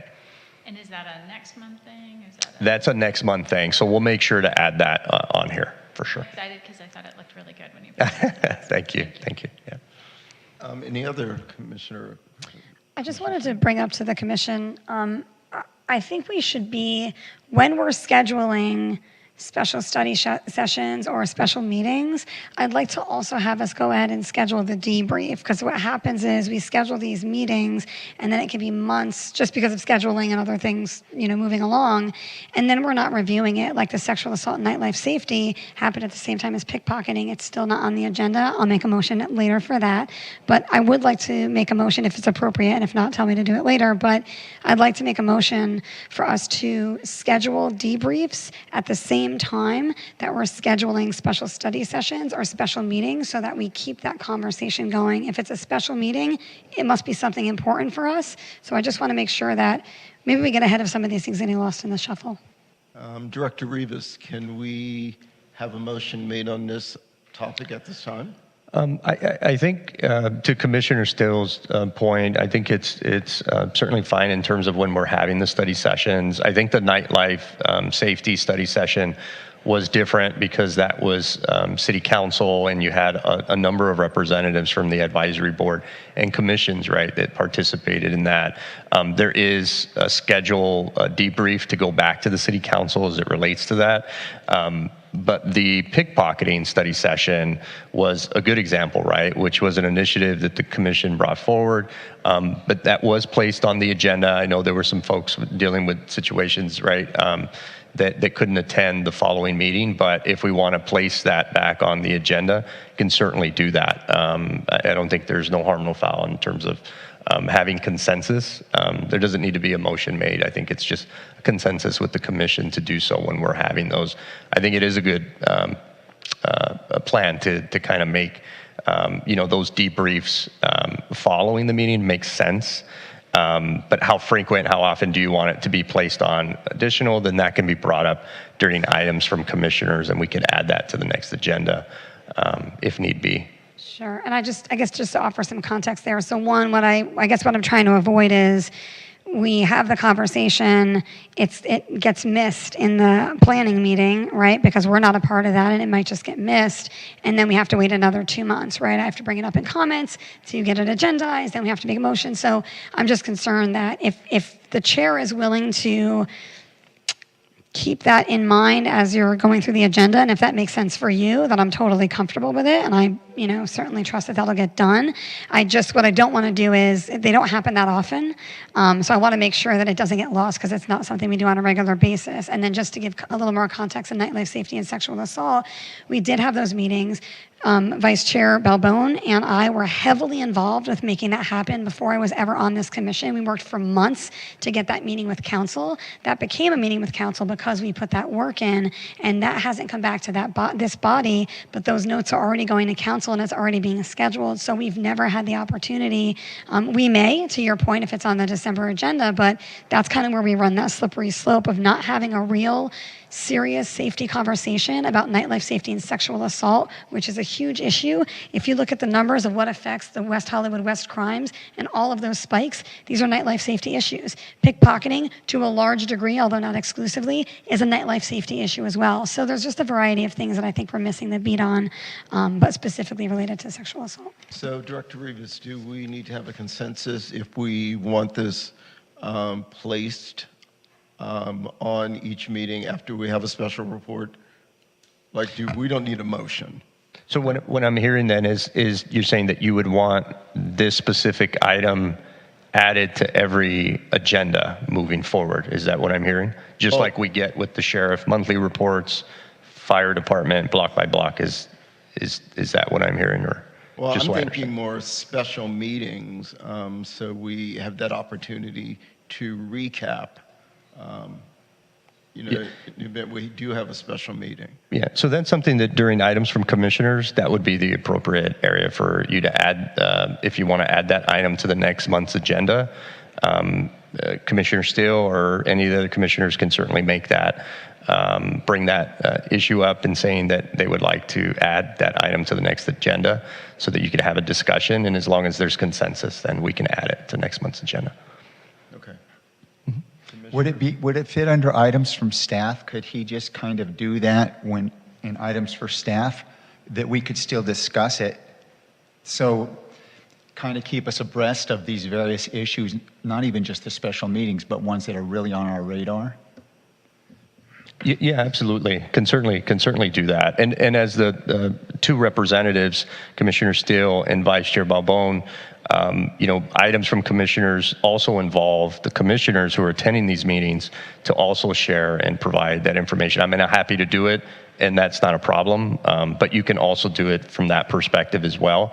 But if you want to dedicate a debriefing discussion like we did with pickpocketing, then that needs to come during items from commissioners so that we can place it formally on the agenda. But unless you're okay with what Commissioner Berger had mentioned, that it's not on the agenda, but it's more of an update. But I get the sense that you want to have the debrief on the agenda itself and have a discussion about it. Yeah, I would agree. I think, it should be on the agenda. I'd like to cover it tonight a little bit in the commission work plan because it's been on that commission work plan since last year. All right, well, are we finished with request tracking and commissioner calendar? All right, the next is our commission work plan. Commissioners, do any commissioners have questions for our staff liaisons on our work plan?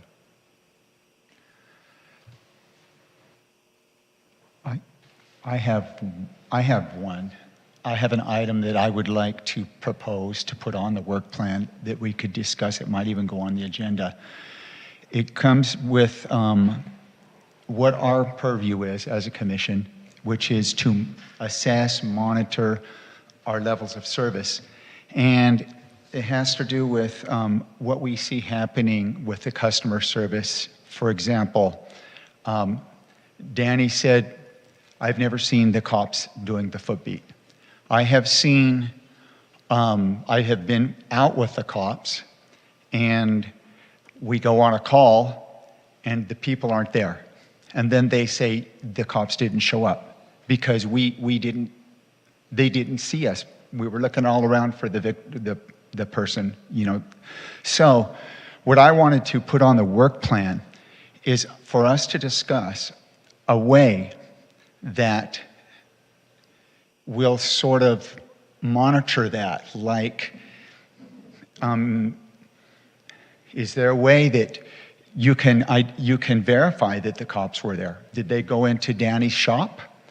Did they go in, and is there a way that the cops can put something on their phone and say, okay, I went there, here's, or I went, can we verify that the cops did show up to the customer who's called the cops? Can they send a call back to them? Like, where are you? Thanks, this is from the LASD or whatever.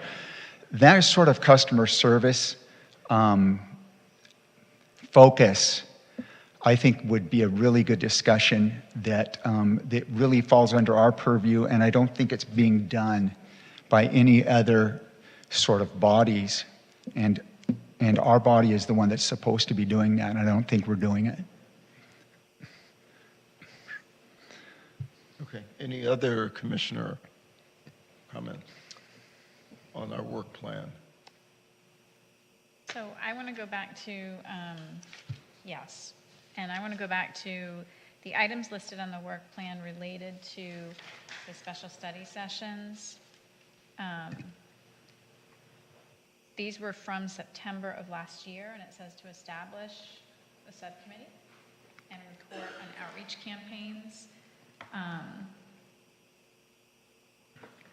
We had the sessions, we talked about the outcomes, we talked about a campaign, an awareness campaign, we talked about scheduling the next distribution of the drink testing strips. I'd like to see us document that.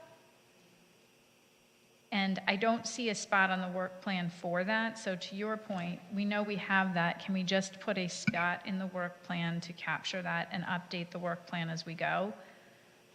It just seems a little stale right now. So that's what I'm thinking on that item. And on that item, I do think having the sexual assault and nightlife safety as a permanent agenda item, if there's a consensus, would make sense, because we're almost a year from the first time we asked for these reports, and now it's going to go back to council again in December.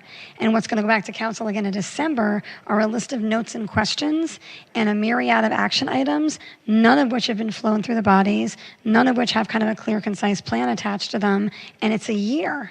It's a year, and we're talking about a year for prevention of assault. We're talking about a year for survivors who need care and attention, and it's literally on our work plan to assist these enforcement agencies with vulnerable populations. That includes our transgender community, that includes folks that are vulnerable, that includes survivors. These are pieces of what this body is supposed to do. So if it is good for the body, I would love to include it on the agenda as I forget who suggested it, maybe it was Danny or maybe it was the chair.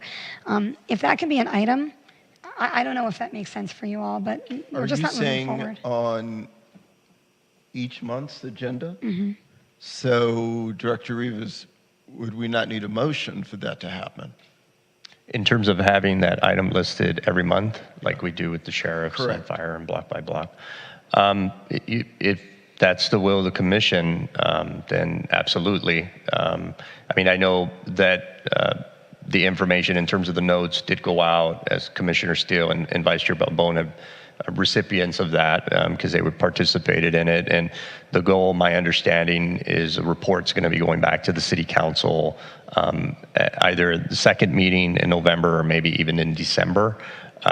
So there really won't be, I mean, I think having a discussion and having it on the agenda next month makes sense, because the commission has not had an opportunity to kind of debrief on that.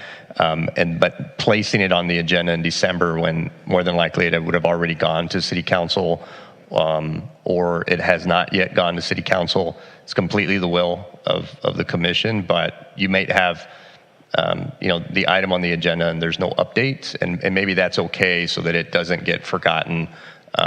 To Commissioner Steele's point, or we could add it to the work plan. And I think two of the suggestions I wanted to make for the work plan, because I know we've kind of kicked the can down the road a couple of times while we've discussed it, is circulating this document to the commission in Word form and asking for your input and feedback on that, so that we're capturing Commissioner Berger, Commissioner Steele, and any other commissioners in terms of where you think what category could be listed at. And then at our next commission meeting, right, we can dive a little deeper into that, and kind of giving me also an opportunity to kind of go through these that have been in place for some time and getting some updates. And maybe there's some things that need to be removed, and maybe there's obviously things that need to be added. So. Okay, so we need a consensus. Commissioners, are we all in agreement that it can be added to our November agenda? Yeah. Yes. Yeah. We can try it. Sure. Thank you, Director Rivas. Anything else we need to go over regarding our work plan? Okay, moving on to item 9A, new business, the West Hollywood Homeless Initiative 2022 update. The West Hollywood Homeless Initiative update on the 5-year plan to address homelessness will be given by the city's strategic initiative staff, and they will provide us with an update. Good evening. Good evening, Chair. Good evening, Chair, Vice Chair, and Commissioners. My name is Corey Plank. I'm the manager of the City's Strategic Initiatives Division. We're going to provide you with a very quick overview of the city's homeless initiative, then we will transition into a focused conversation with some questions related to the proposed interim housing program at the Holloway Motel. And actually, Danny, I'm not going to go ahead with the video, so we're going to just try to move through this a little bit more quickly. So in your packets was the 2022 annual update on the city's homeless initiative and the progress toward the goals in the 5-year plan. And there was significant progress made on several of the goals, but what we're going to focus on tonight are the 4 that are listed here in the progress report. So in the first goal related to the Holloway project, the goal is to establish bridge housing and day center facilities in West Hollywood to serve people who are homeless in the city. In July, we received a conditional grant award. In July, it was finalized. A $6 million grant from the State of California Housing and Community Development Department as a Project Home Key grant for the city that can be used for capital and operations for the conversion of motels into interim housing programs. And in the same time frame, the city has been moving towards the purchase of that property, again, for use for interim housing program. And just to make sure everybody's on the same page, interim housing programs, as they operate now with the city's contract with Essentia and as our planned operations will be, is a 30 to 90-day stay. I know there's been some confusion out there about what that really is. It's a 30 to 90-day stay where people are getting the care that they need and having opportunities to pursue employment, to pursue any health or mental health care, and to pursue housing. And so this is an opportunity for people to get off the streets, to be safe, and to pursue their permanent housing. The next goal was to prevent homelessness among West Hollywood residents, especially seniors, individuals living with disabilities, and vulnerable families. And we're very excited. Over the last year, the city launched our first guaranteed income pilot program, and that pilot program is the first in the nation that focuses on older adults. That program will provide $1,000 a month to 25 individuals in West Hollywood for 18 months. And so that program has launched. The first payments went out at the end of August, and so we're very excited to see what the results. There is an evaluation and research component related to that through the Center for Guaranteed Income Research at the University of Pennsylvania. And this is really something that we're looking at as a method to increase financial stability, but also to prevent homelessness. And we have also a goal of supporting businesses and residents in responding appropriately, safely, and effectively to persons experiencing homelessness in West Hollywood.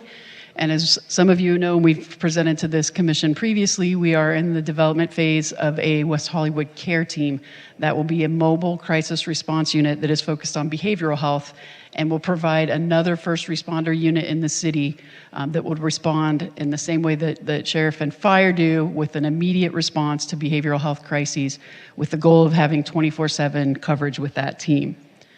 And then finally, looking at, and I think social services may have presented to you and they presented to the city council, they have done an analysis of service provision through the social services contracts to community members of color, and they have made recommendations to increase access and awareness of the available services. And that was also included in the social services RFP during this funding cycle and informed the selection and the distribution of social services funds for this contract, for this funding cycle. In the report that you have, it's a pretty comprehensive report, but at the time that it was created, there was some information we didn't yet have. Last month, we got the numbers from LASA for the annual point in time count. That count was conducted in February of 2022. That's a little bit different than when we usually do it. The count's usually conducted the last Thursday in January for West Hollywood for our metro region. The count happened last in 2020. It didn't happen in 2021 because of COVID, and it was pushed back this year by a month because of the Omicron and Delta variants that were impacting the ability to do that safely. So in our 2020 count, in January 2020, the count was 112, and the count for 2022 was 40. This represents a significant decrease, and I know that some people don't feel that that's what they see or experience in the city, and I would say this is a point-in-time count, and so is our monthly count. But that number does align with the monthly count that Essentia does the last Friday of every month from 5 to 7 a.m. to see kind of who actually really spent the night here to get that count. So there is alignment there. And what I would also note is that this count is the first time we've had a count where we had 2 years, nearly 2 years, of homeless prevention efforts that were funded at levels that we had not seen previously. So that means rental assistance provided at the city level, almost $2 million to date in rental assistance available from the county and the state. And so we never have had that level of investment in homeless prevention in the form of rental assistance. There was also eviction moratoriums that were in place, both at the city, county, and state levels. And so that is certainly an impact and a factor in what we're seeing. So what we had constantly been up against is housing people, and having more people fall into homelessness. And having this kind of concentrated effort at homeless prevention, we think really made a significant difference. In addition, I just want to note that the contracted agencies that the city funds track their housing placements. And over this last contract cycle, they have housed 141 individuals from October 2019 through July 2022. And that is also impressive in any time period, but it is significantly more impressive to do that during COVID when it was really challenging to even go look at apartments or to make appointments with different agencies to receive vouchers or other housing resources. There's lots of information in the report. I'm happy to answer any questions that you have, and I want to make sure that we have time to talk through our kind of focus group questions. I want to also introduce Abby Arnold, who is our consultant on this and many projects related to homelessness and other issues in the city.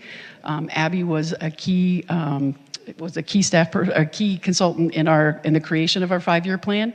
And so we're very excited to have her here to help us with the implementation of that plan and to realize a significant goal of the plan in the Holloway. So I will defer to you, Chair, if you want to have questions on the report or if we can move into the focus group discussion. I think we can move into the focus group discussion, yes. Perfect. With that, I'll turn it over to Abby. Thank you so much, and good evening to the Chair of the Commission, Vice Chair, and all the commissioners. It's good to meet you and in person, and good to see those of you who we've seen in previous discussions about this project. Our goal tonight is to use the Commission as a kind of a focus group to get your feedback and questions and really your thoughts so that we can understand the concerns and questions that the community has about the implementation of the Holloway Motel Plan, and also to help us to come up with solutions, including how various city staff, commissions, and community members can contribute to the success of the Holloway project. And so we'd like to just open the floor. Perhaps the chair can call on people individually. And we have 3 questions that we'd like you to address. these questions are really just to spark the discussion, but what I'm coming out with is some, I'll take notes about what are your hopes and concerns regarding the Holloway project as they relate to the work of the commission. The second question is, how do you see the commission engaging with and supporting this project? And the third is, what are ways that you think the community at large can contribute to the success of this project? And what are your best ideas on how to engage them? And so I'm happy to answer questions and give you ideas about what has happened in other places, but really this is about getting feedback from you tonight. Yeah, thank you. I'll start. I did have a question, and this came up on the Holloway Motel Zoom meeting, staffing. People were very concerned, or residents were concerned, that the facility was going to be understaffed. Can you share how staffing is going to be handled? So, do you want to take it, Corey? All right, I'll take a first pass, Chair.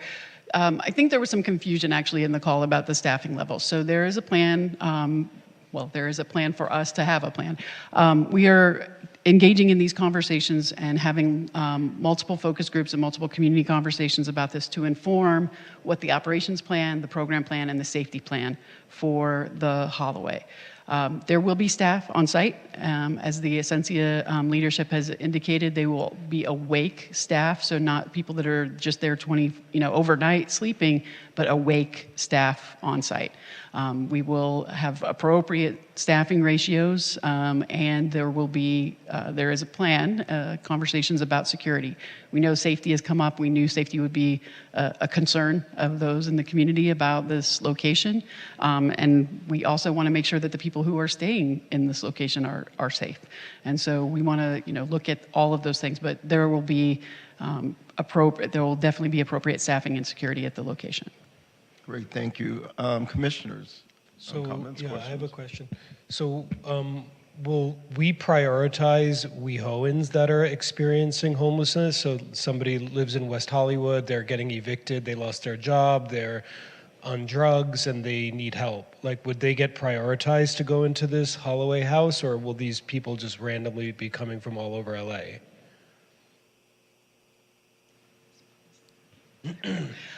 The teams currently engage in outreach in the city. Our teams that are contracted focus on West Hollywood community members. So they engage in outreach, they do assessments. There's an assessment that's required through the Coordinated Entry System, or CES. They complete that assessment, they make a determination. If interim housing is the right fit for that person, then they would move on into that process. And when the Holloway's open, we will have those opportunities. The prioritization in terms of permanent housing after that is really subject to the CES system, but we are looking forward to having about 49 units of permanent supportive housing coming online in 2024, and so we hope our pipeline will be, from Holloway into those permanent housing units. There are some challenges around local preference, but we think that we have some systems in place and appropriate funding in place to allow us to do the work to address community members that are in West Hollywood. I have another question. This is transitional housing, right? Not long-term stay for individuals? It's considered interim housing. Interim again, housing, thank you. 30 to 90 day stays typically. Has there ever been a discussion? Well, many years ago, I was a buddy with APLA, and we were each paired with an individual that was living with AIDS or, experiencing issues as a result of AIDS. And we were their support system.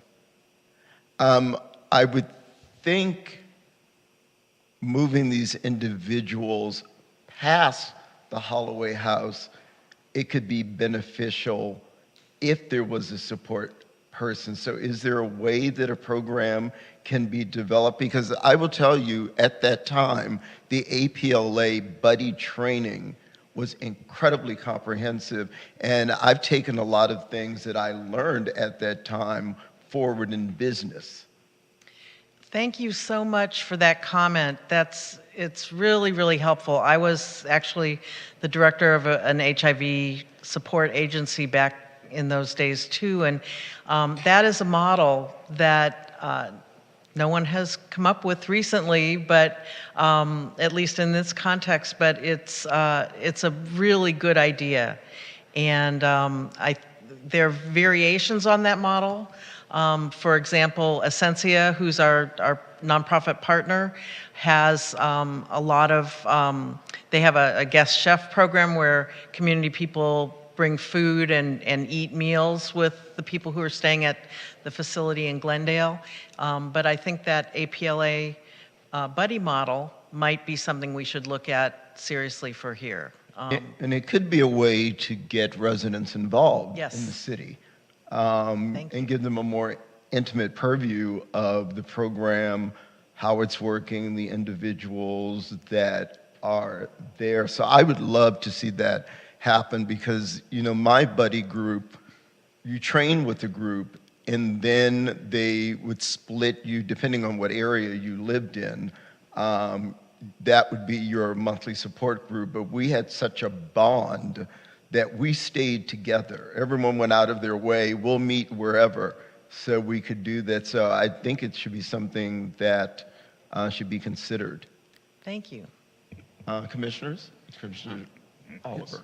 I have a couple questions. Thank you for being here and for presenting.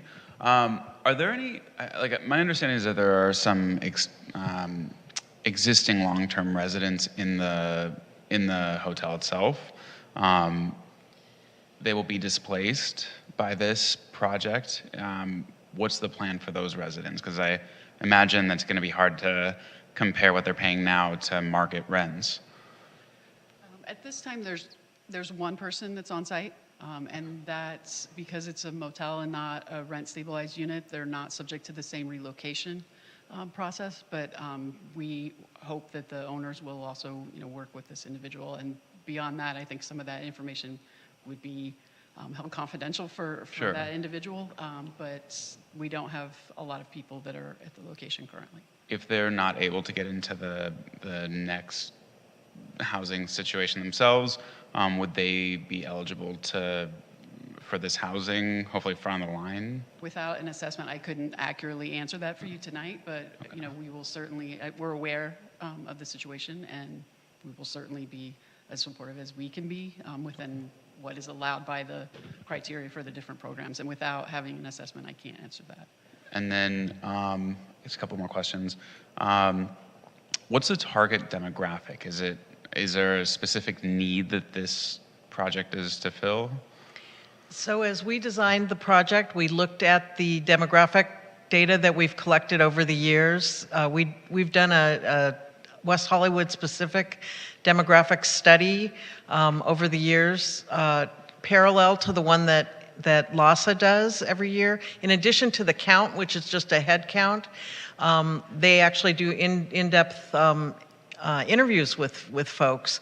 And years ago, we looked at the data that LASA was coming up with, and it didn't reflect West Hollywood at all. So we started doing annual surveys of people, which unfortunately ended with the pandemic. But our demographic is people between 25 and older, mostly LGBT, and people, and mostly single or in a couple, and people who are here in West Hollywood and who have come to West Hollywood because they're seeking safety. It's actually one of the things that made our proposal be considered and funded was that we were looking at a special population of people who aren't feeling safe to go to other places and wanted to stay in the West Hollywood community. So the LGBTQ population is our target. I would just add one note too, that we also have a higher percentage of people living with HIV than the county unhoused population, and that our demographics in the last study were, I think, 2019, we showed a larger percentage of people of color experiencing homelessness in West Hollywood than our house population. So we're really looking at some people who have also significant experiences of trauma and abuse. And as we kind of anecdotally know that, a lot of LGBT folks, and particularly younger people, come here after they have been kicked out of their homes and have been, or experiencing unsafe situations in their homes. And so this does not replace the program that we have at the LGBT Center for young adults. We will still retain the services and the beds that we have there, but this will give us double the adult beds that we currently have. And so that's what our hope is, that we can serve even more of those folks. Awesome. And then I think in my conversations in the community, my last question, security and management, that's the thing that comes up a lot. Is there a plan in part to protect the people staying there, in part to ensure it's successful and doesn't, create a focal point, in the community that people are pointing at? Perhaps, and this is a question, also maybe a suggestion, is security for the block around it. It's a small triangle or square there. I know the businesses in the area right now are experiencing kind of issues with people who are either intoxicated or experiencing some mental health, untreated mental health issues, to prevent, the project from also being blamed, I guess, for anything that happens in the area. Is there the possibility of doing security for the block around it? It's certainly something we're looking at. We don't, this is the process that will inform how those plans are created. And what we're hearing, that's something that we've heard in other conversations, is that people would like to see kind of a larger perimeter in terms of how security is provided. That's certainly something that will be considered as we start to put together the safety and the operations plan. And we're lucky to have a nonprofit service provider partner that has experience with operating a facility like this in a neighborhood that's actually a residential neighborhood, or right adjacent to a residential neighborhood. So we have their experience of what kinds of systems work with this population, and also they're going to be very helpful in helping us to figure out as we roll it out, making sure that everything gets taken care of quickly as issues arise, as we learn. And for that other project, is it going smoothly with, that's good to hear. For very, years. very smoothly. For years, yeah. That's good to hear. Commissioners, Commissioner Berger. So we're moving into like unknown territory, and we're going to try to figure it out as we go along. Is there a way that this could be reversed? Do you have any kind of a line? What if this isn't working and the residents in the area are like, this isn't working like you guys thought it was? Can you reverse out of this? So there's a 15-year commitment to the state for it to be interim housing. And so because they're giving us $6 million to renovate the property, which is in really bad shape right now, as you probably know, and to provide, they're giving a commitment toward the services as well. So that obligation is there. If there were a need to change it, and who knows? We're down to 40 people who are unhoused in West Hollywood now. Maybe we solve the problem in 10 years. Then changing it into a different kind of service facility might be able to be negotiated with the state. If the city were to want to turn it back into a commercial property and sell it, they would have to pay the state back the money. Okay, some more things that I have heard. A lot of the people, at least in Essentia, and these places that I've been in, they're doing substance use. And when I was on the chamber call with you guys. The person from Essentia said we don't require that they get off of the drugs. I know this hasn't come before council yet, and they haven't decided what kind of requirements there are, but what if that happens? What if somebody comes in there and they're doing drugs and they're like, I don't want to get off the drugs? That's a good question, and that has come up. So I think what the leadership from Essentia has shared in that particular conversation and what we've heard in other conversations is that people can't use substances on site or have associated paraphernalia on site. But if somebody is impaired from substance and they return to the site, if they aren't creating difficulty or problems on site, that wouldn't necessarily trigger an automatic dismissal from the program. They do use harm reduction models in ways that they can safely do that. The community, the safety of the community, both the folks on site and in the neighboring area are going to be a priority. But there are also programs that the city has, both contracted and collaborative partners, that if substance use is the most pressing issue and is the greatest barrier to housing, then they would try to make sure that that person got into those programs and services if they were willing. But if people can't or won't abide by the kind of code of conduct or the rules for the facility, people have been expelled from programs for not being able to do that. That's an option. And I think that's kind of in line with the question you asked before, is if it's not working, we will make adjustments. I doubt we will be the first program in the world that will start and have no glitches at the beginning. I'm sure we will, and we'll try to work through those as quickly and effectively as we can. And so we will try to address all of those concerns as quickly as possible. And so what if somebody, they're supposed to stay 30 to 90 days, can you legally evict them after the 90 days? They're like, I don't want to leave and I don't want to improve.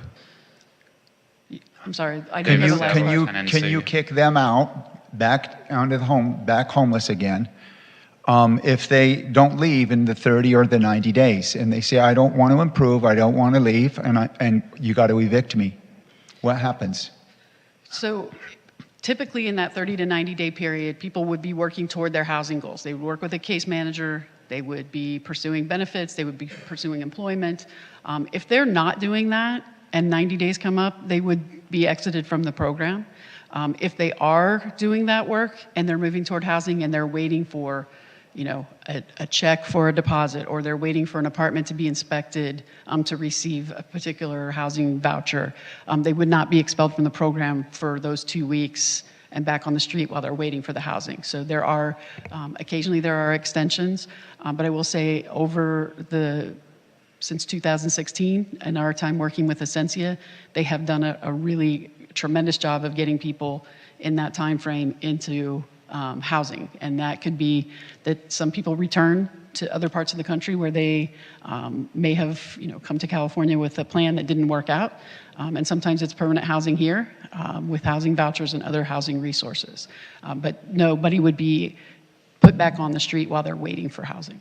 Okay, and I just want to really encourage this outreach, heavily advertised to the community, because there's a lot of people that really have some thoughts on this, and I don't think that we got the word out hardly at all.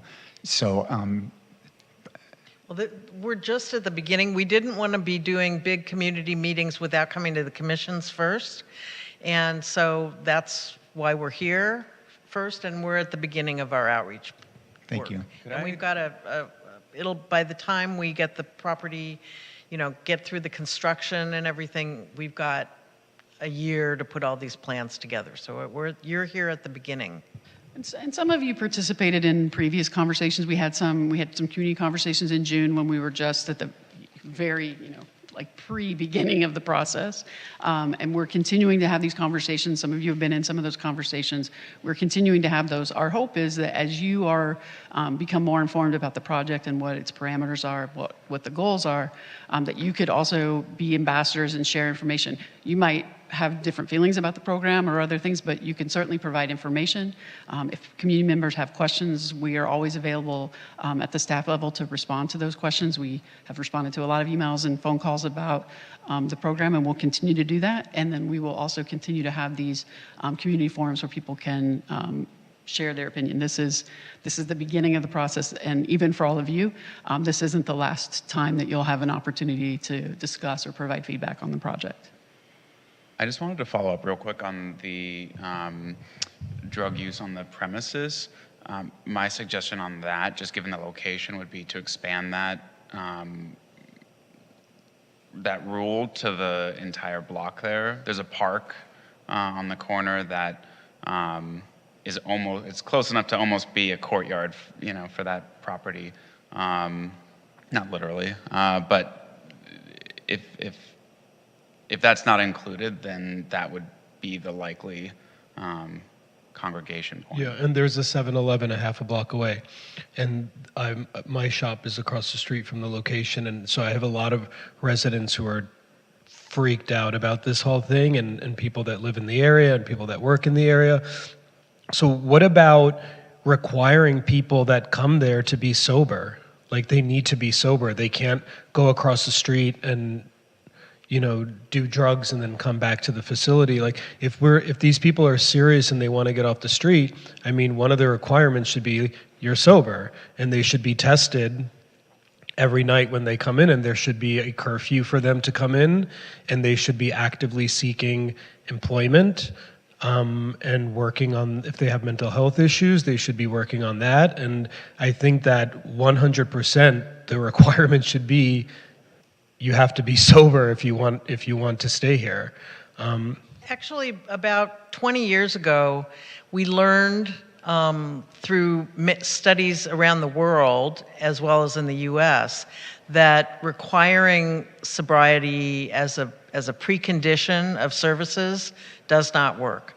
And so harm reduction is the model that's been adopted along with Housing First throughout the country, and it's mandated by the federal government that we use those best practices, they're evidence-based practices. So with that said, when people agree to come and live here for a period of time, they agree to, they're coming because they want to get off the street, and they want to be in a safe place where they can connect with their case manager on a daily basis, get their benefits lined up, connect with somebody who's going to help them find an apartment, start to learn money management skills, and get their life together. And but if they're dealing with addiction, that's probably why they're in the situation that they're in. So if they're not gonna deal with their addiction, all of this stuff that we're trying to do for them is not gonna go so far if they're dealing with the serious addiction. So I'm sober for 5 years, I've dealt with it, so you can't do anything else until you deal with that. So I feel like we're missing the main part of what's going on. So if they're dealing with the serious mental illness, like, that should be handled, that should be top priority, and then all the other things will hopefully fall into place. I hope I'm not being too harsh, but it's really like sobriety is key. Like, they can't do drugs across the street and come back into their house. They're going to disturb all the neighbors, and I mean, I just don't see that working so well. I think, again, if that is the greatest barrier and that is the biggest challenge, the case managers will generally be able to kind of make that determination. The outreach workers can make those determinations. And in many cases, the actual better path to housing is through substance abuse recovery programs. So people may engage in an inpatient program, move into an outpatient program. Oftentimes people are able to, in that process, do some of the same work that people would do at a program like the Holloway, where they can start to access employment opportunities, maybe access benefits. They also can maybe get housing resources. They might get a Section 8 voucher. They might find someone that's a roommate through the process. So we will work with each individual. That's really how the teams work. It's, each person, what their specific needs are, what their assessment looks like. But if people can function and abide by the code of conduct, as Essentia will be the operator of the facility, and they will make determinations. If somebody is disruptive in the community and they can't abide by that, they will be exited from the program. They will still try to work with them outside that facility to try to get them into housing or recovery programs, or maybe they need a higher level of care for mental health issues, and they'll try to find that. In the same time we're working on this, as we've shared, we're also working on increasing the options for more immediate behavioral health crisis response, and working with the county DMH and others in the area to get more crisis stabilization units and other places for people to go. We can have a team, but if there's no place for people to go, it won't have that much impact. And so we're continuing to look at those opportunities as well. This is going to be one piece in a whole continuum of care that's provided through our social services contracts and through the teams that we're looking to develop. Vice Chair Balbone was first. So I have a couple of questions. One of the things that I think is very common when you look at addiction and you look at homelessness is there's an aspect of loneliness that causes people to return to the street and return to addiction. And to return to unhealthy behaviors because there's a person connected to them, right? I would like to understand the programs that you're putting in place to help people go through that, because getting off of the street could change someone's life dramatically for the better, but that interim step is quite lonely for them. Right. So that's one of the concerns that I have. And then the other one is what I've been learning through some of the work that I do in my day job is there's a lot of cleaning the slate that has to happen. You could have a cell phone bill that's gone to collections that prevents you from getting into housing, and it's a $200 cell phone bill. And I'd just like to understand what we're thinking about in terms of funding that helps people with that, because a lot of the programs that are in place help with everything else, but not clearing the cell phone bill. So there actually are becoming more and more of those flexible funds available through the Department of Mental Health and LAHSA, as well as through charitable organizations. But government funding is recognizing that, and so that is part of the construct that the case manager helps the person put together. And in terms of the loneliness issue, which I so agree with you on that.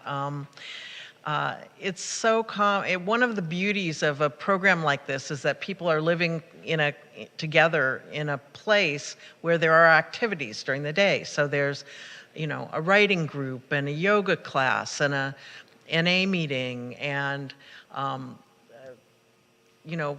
budgeting work and time for people to do art together and all kinds of things that helps them build community with each other and with people from the community who come in and lead those groups or lead those activities. And like the buddy program that the chair was referring to, re-socialization is one of the things that happens in those 90 days.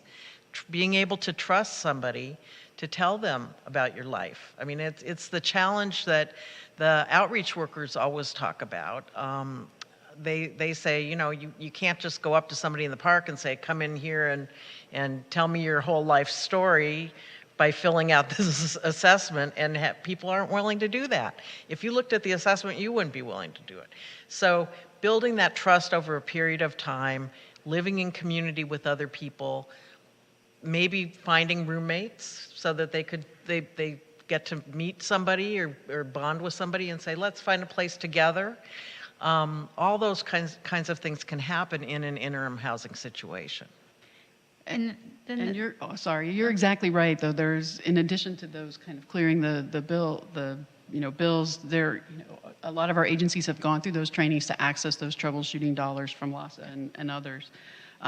But there's also, sometimes there's something on their criminal record. So where it's possible and it's appropriate, there's records expungement work that we've done previously and that we certainly anticipate will continue. And I just want to say one thing too about, I think the loneliness that's a very kind of humane line of thinking about this. Part of what also happens is we have to be patient with people as they go through this process. When they've been on the street for a long time, We've anecdotally know from the agencies, people will move into housing and they won't sleep in the bed. They will still sleep on the floor because that's what they're used to. They won't turn on the heat or the AC because they're not used to that. It takes a while to make the adjustment. And oftentimes, people who are housed but were kind of staying in a particular area in the city will still come back to that area during the day because that's comfortable, it feels safe, they know kind of the rhythm of that space. Even though they're housed, they might still be visible in the community, but they're housed now. But sometimes that just takes a little while. They do that for a period of time and then they're able to move on. But there will be, case management for folks and all those things to address those kind of ongoing needs as people get housed. But I appreciate the thought on that too. Commissioner Steele. Thank you. Yeah, I'm a little concerned with the amount of stigma that I'm hearing. I think reversing it sounded very Reaganish. I was a little bit triggered by that.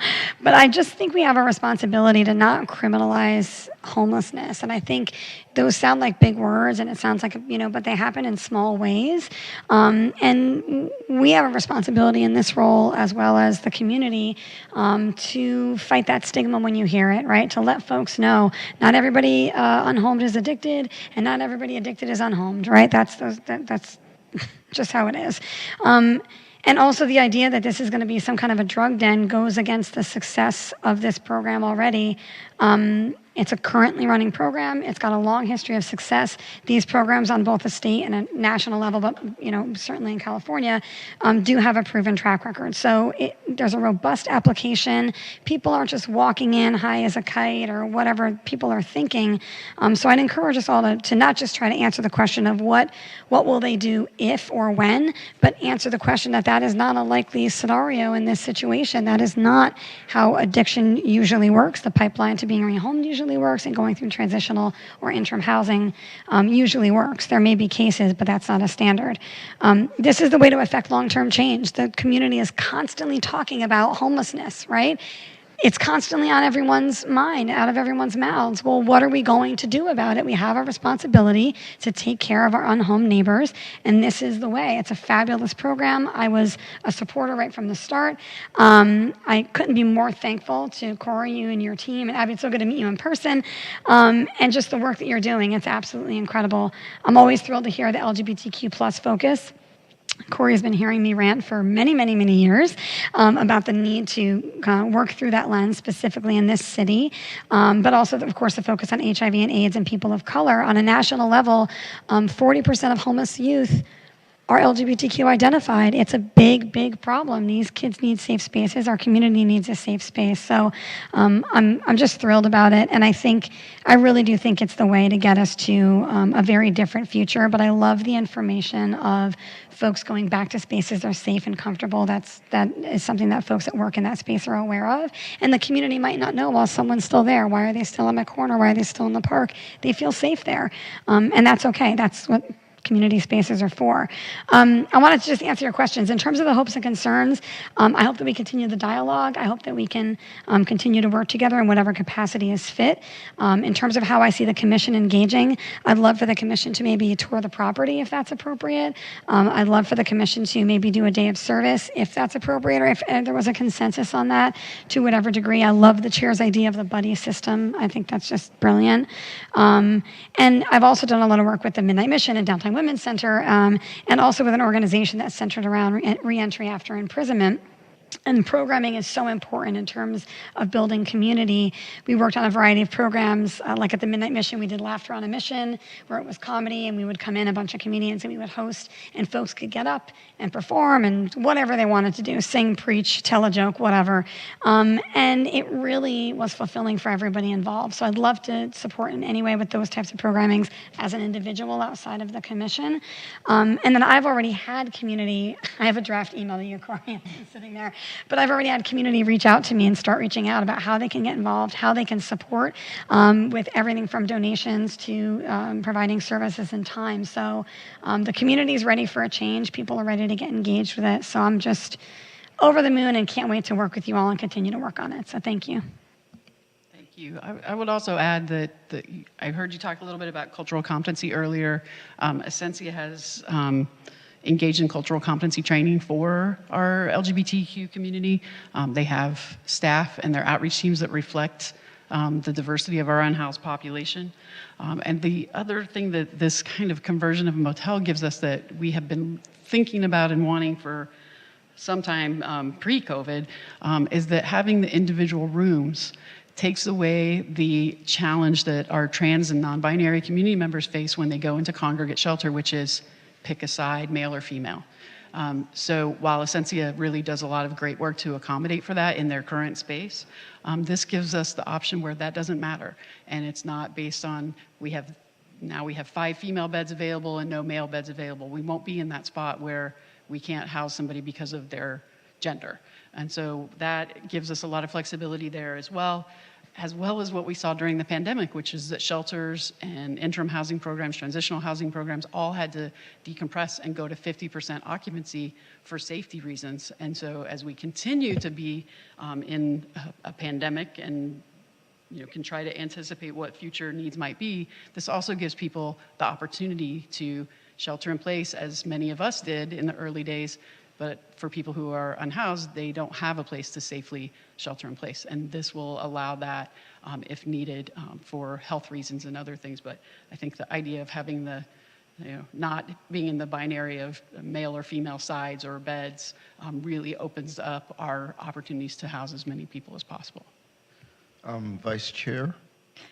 I had one other item about, just thinking about this project. Creating a space that is engaging, welcoming, but also safe, knowing that the proximity to the 7-Eleven and some of the other areas, that's a concern for me more because the people who are going there deserve kind of the peace to accomplish what they're trying to accomplish and get housed. So when we talk about the design of it and the safety aspects of it, that's one of the things that I think I'd like to see come back to this commission, mostly because there's a lot of traffic around there and there are a lot of people who aren't interested in being housed around that area, and the influence that could have or not have and how we plan for that and we create a very safe space for people who are going to be living there, I think is important, because you don't want it to be a fortress, but you also don't want it to be completely open. So I'm very interested in that piece of it. Thank you. Thank you. We are looking at incorporating trauma-informed design of the site. And I think, those challenges exist when we're in kind of, urban space like we are. Sometimes people think, we can't have, recovery programs right on Robertson where all the nightlife is, that it's too hard to do recovery when you're in this kind of real, bar club environment. And people still manage to get and stay sober and use that space that's right here to do that. So we know it can be done. We know it's challenging. And so that is certainly something that we'll be looking at and making sure that people have opportunities to use their time, hopefully in the most effective ways, to move toward getting more stabilized, getting the care that they need, and ultimately getting into permanent housing. So thank you for that. Thank you. Commission Secretary, do we have any public comments on this item? Yes, we have one in person and one on Zoom. Okay. In person, we have Steve Martin.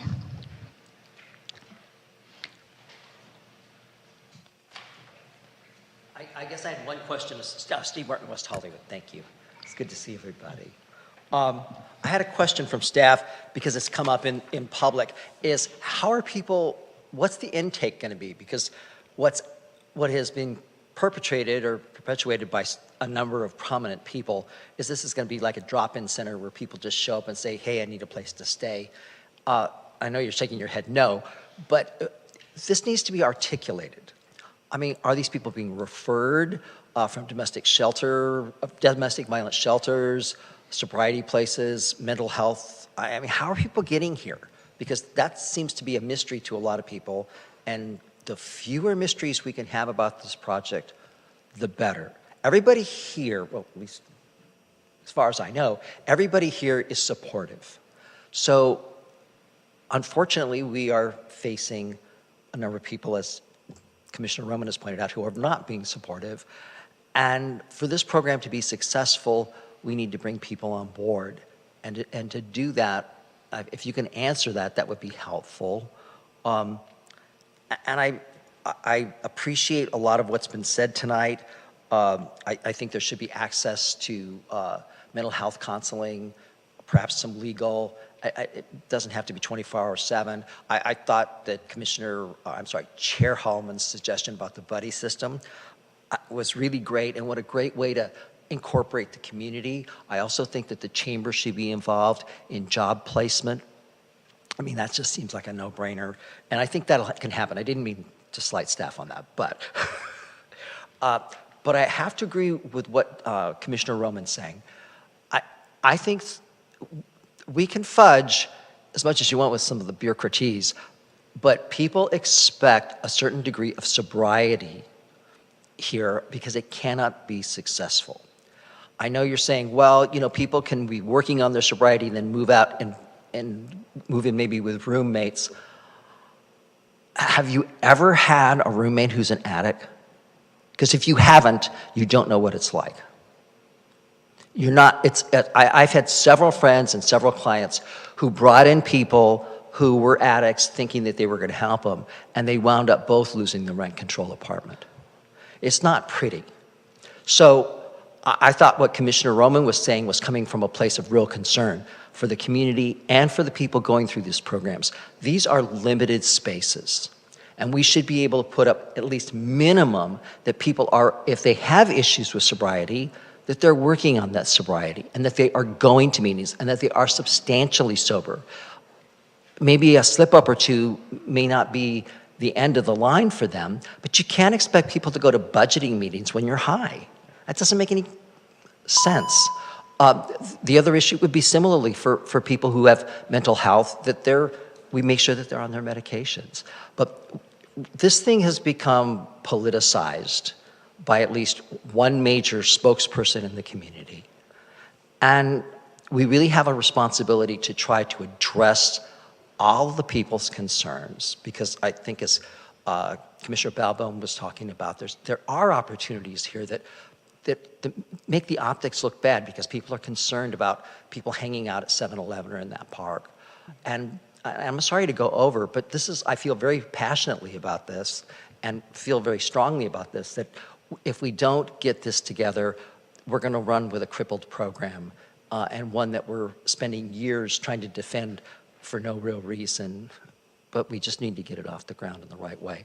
I thought Commissioner Berger's position that we don't want to start this off by winging it. I understand there's always going to be learn as you go, but I think we should be thinking about all the different contingencies now so that we can present to the community as comprehensive a plan as possible, because we owe it to the community, because the community expects that. Anyway, thank you for your indulgence. Response? Certainly, thank you, Chair.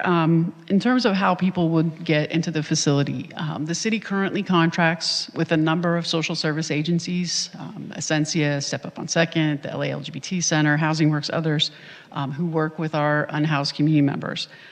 They are engaged in outreach with them.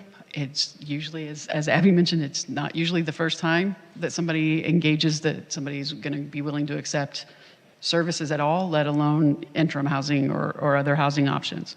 So all of those teams are engaged in that outreach. They do make referrals. That's the process that we utilize currently to get people into our beds that we have with Essentia and with the LA LGBT Center's youth program. So all of those teams work in concert.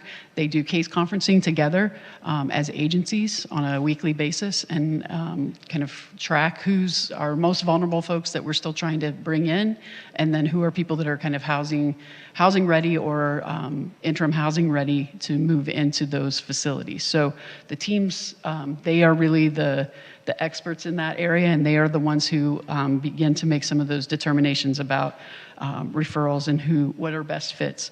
In terms of mental health care and medical care, it is certainly our expectation that we will be able to tap into the really robust social services portfolio for those behavioral health and mental health services. We also are at the we're almost to implementation with UCLA Health Homeless Mobile Unit to bring that service to the city on a regular basis, and they will also, we anticipate they will also provide services on site there with a mobile unit, as well as some of our other partners at Cedars, at Saban, and others who are providing this type of medical care for folks as well. The Chamber does have a homeless committee, and they have been active in different events and programming that we've done, including job placement programs. And we've had good partnerships with Cedars, Community Benefits Office, funding internships and externships for people who have gone through the LGBT Center's Culinary Arts Program and other things, so that West Hollywood businesses could hire them, and they didn't have to pay the internship, but the person would get paid. So those dollars were able to be utilized in that way. And the Chamber has a significant interest in developing programs to help local businesses hire people who are formerly homeless. And so all of those pieces will continue. And I do agree, I think the community engagement piece is important. There's a lot of information that's flying around, and not all of it is accurate. But again, we are in this early phases of this. The idea of, as I shared before, the idea of like a comprehensive plan, the specific program, operations, safety plans, they're all going to be informed by this process that we're going through now. And so we wanted to hear concerns from where we have experts on commissions. We are hearing from the community. We just had Neighborhood Watch and Resident Association focus group, and we'll continue. We had a focus group with the Chamber Homeless Committee. So we are going to continue to have those conversations to inform those plans. But we didn't want to just create the plan as we thought it, as we saw fit. We really wanted to get community engagement and community feedback to create that. Thank you. Commission Secretary, I believe we have someone waiting in Zoom to speak on this item. Yes, and we do, Chair. So let me transition over to our Zoom. Okay. Stephanie Harker, please unmute yourself, and you have 3 minutes to speak. Thank you, Chair. Thank you, Danny. I think, again, that it's imperative that the actual facts get out about this project. I was part of the Neighborhood Watch and Community Focus Group, and even the next day, people were saying, they're gonna allow people to stay on drugs. That's what people lock into. And I had contact with Corey Plank, thank you, Corey, and said it's more nuanced than that. And I think that the nuances have to become bullet point facts for people who can find out in the neighborhood in which this facility will be established, and as well as other neighborhoods. But there needs to be some way that the accurate information goes out. And because, again, as a society, most of us want to help these people, and it turns into, well, how are we going to handle these people? And I think the emphasis needs to be on outreach to the community at large as to what is going to go on there, and if it doesn't work, how soon will it stop? Because there are concerns. There's safety concerns, and if people are afraid of what's going on, then it's never going to happen. But we have to start somewhere, and sadly, I think Chair Holman, you and I both heard a lot of, not in my backyard, why does it have to be here? Well, where? Tell us where you want this. Somebody said down on San Vicente, perhaps. Well, you know what's going to happen with West Hollywood West. They're not going to want it there. So I think it just has to be information, information, information. And even if you have to send a postcard to every person in the city, we do that for the Halloween parade and the Gay Pride parade and the marathon. We get a postcard. Everybody needs to know, and they need to know that they have a right to have input in this, and see if we can't get it off the ground and finally make some real inroads into protecting and helping those of us who are more needy than the wealthy folks in West Hollywood. Thank you. Thank you, Stephanie. If there are any other members on Zoom that would like to speak on this specific item, if you could please raise your hand.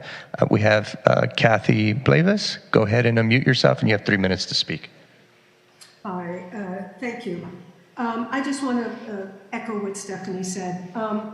You know, so much goes out in terms of rumors, innuendos, and fear builds. So I am in agreement with Stephanie, and I wonder as it gets closer, if perhaps even bullet point information about what it's going to be, as opposed to what it's not going to be, could be even posted at the Holloway so people walking by can read that. A lot of the concerns that I heard were the idea that people are going to be lining up to get in. So again, I don't want to take more of your time because this is now rehashing what's already been rehashed. So outreach to dispel any rumors or innuendo would really behoove moving this project forward. Thank you. Great, thank you so much, Kathy. If there are any other members on Zoom that would like to speak on this specific item, if you could please raise your hand or unmute yourselves, you'd have 3 minutes to speak. Chair, I don't see anyone else. Great, thank you, Director Rivas. Thank you for coming in. I think we should do this again. There's still a lot of work to be done.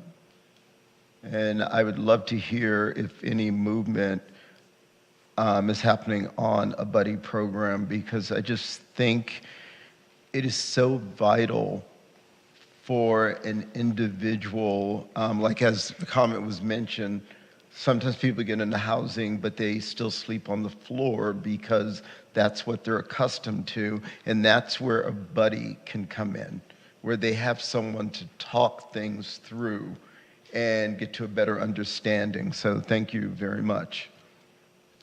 Thank you, Chair. Thank you, Commissioners. I would just add, so to address the communication issue, people can go to weho.org/homeless and get information on the homeless initiative generally, and weho.org/Holloway to get information specifically on this proposed project. So thank you for your time tonight and all the feedback. It's definitely informative for this process, so thank you. Just one more thing, it might be great if one of you can do an op-ed in WehoVille to talk about all these things, because that's where a lot of the negative stuff is coming from. So I don't know if you're into that, but that would be very helpful. We will share that with the communications team. Yes, thank you.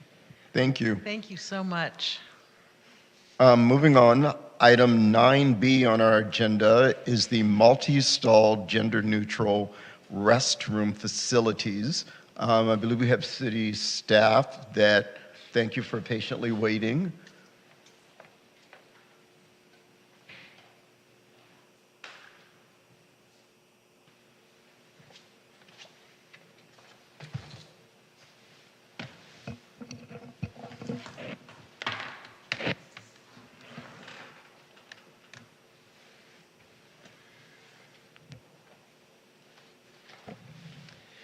Thank you, Chair and Commissioners, especially for being patient while we played some relocation here of the chairs. My name is Francisco Contreras. I'm the city's long-range planning manager, and I'm joined by Ben Galan, who is the city's building official, as well as the manager of the Building and Safety Division for the city. So in a moment, we are going to provide you with an update of a recently passed legislation just recently signed by Governor Newsom, in which the city was a proponent and very important sponsor of the bill itself. So Ben's going to provide you some of that feedback, and if we can have the presentation, that'd be fantastic. Thank you. Good evening, Chair Hellman, Vice Chair Balbone, and Commissioners. My name again is Ben Galan. I'm the Building and Safety Manager for the City of West Hollywood. Ben, not to interrupt you, but could you lean in just a tad bit so we can hear you? All right, sorry about that. Better? Yes, thank you. Okay, great. Excuse me. We appreciate your time, and thank you for having us here tonight. We would like to give the Commission an update on an upcoming multi-stall, gender-neutral restroom ordinance. I would like to start by providing some background information on this ordinance and the work staff has accomplished to bring us where we're at today. Gender-segregated restroom facilities have posed safety concerns for vulnerable people such as gender, transgender, and gender nonconforming people, as well as creating challenges for caregivers, of disabled persons of the opposite sex, as well as parents with opposite sex children. West Hollywood is a city that has set new standards, a leader in many critical social movements, and is strongly committed to creating a safe, accessible environment for all people who live, work, and visit our city. On May 3rd, 2021, City Council directed staff and the city attorney to evaluate and develop an ordinance to require all multi-star restroom facilities to be gender neutral in businesses and places of public accommodation. The proposed ordinance will apply to all privately owned, new developments, as well as building and spaces going through significant remodels. The directive also required that staff perform community outreach to help the community understand why this is so important to our city and gather your feedback. The Public Safety Commission is one of various organizations we're reaching out to. In evaluating the directive, staff started looking into amending our municipal code. Currently, the design standards for restrooms are found in the California Plumbing Code, which is required to be enforced by all California jurisdictions. These design standards strictly provide for segregated male and female facilities. The outdated code was a hurdle in providing all-inclusive facilities that provide this basic human need. Recently, the 2021 International Building Code, adopted by most of the country, included gender-neutral design standards for restrooms. Our just adopted 2022 California Plumbing Code excluded these inclusive provisions and has fallen short. In order to enforce amendments to the design standards in the California building codes, code amendments must be filed with the California Building Standards Commission. To be accepted by the commission, the filing must be proven to be necessary due to geological, climatic, and topographical reasons. Amendments to require gender-neutral restroom facilities would not fit into any of these parameters and further created an obstacle for any jurisdiction seeking to enforce these types of facilities. Our City Council began lobbying our lawmakers in Sacramento, and District 26 Senator Ben Allen championed this cause and sponsored Senate Bill 1194. In short, 1194 gives local governments the tools they need to help provide all-inclusive access to safe restroom facilities. It authorizes cities and counties to adopt an ordinance or resolution that would require all privately owned, newly constructed, or significantly renovated places of public accommodation to have multi-stall public restroom facilities. The restroom shall be designed and constructed with single-user toilet compartments and identified for use by all genders. It also gives jurisdictions the flexibility to exclude certain occupancies from these requirements. With Senator Allen's office, West Hollywood led in the efforts to aggressively bring together support for Senate Bill 1194, and later we were joined by the City of Santa Monica. The 1194 team quickly began to meet with a variety of lawmakers in Sacramento and state code agencies such as the Department of General Services, the California Building Standards Commission, and the Division of the State Architect to highlight the importance of this bill. Top code officials initially opposed the bill due to text in the bill that would have conflict with our current state design standards.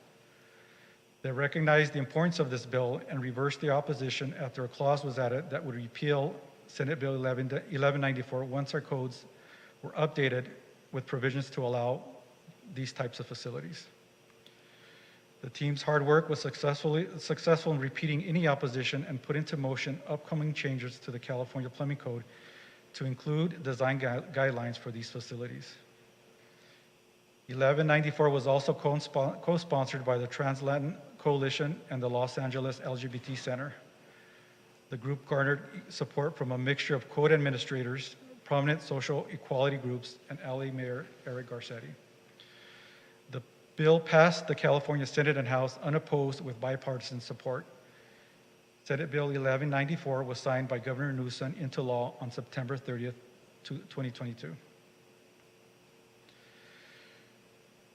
This ordinance will amend our municipal code and add section 19.20.260, gender-neutral public toilet facilities, to chapter 19.22, title 19 of the zoning ordinance.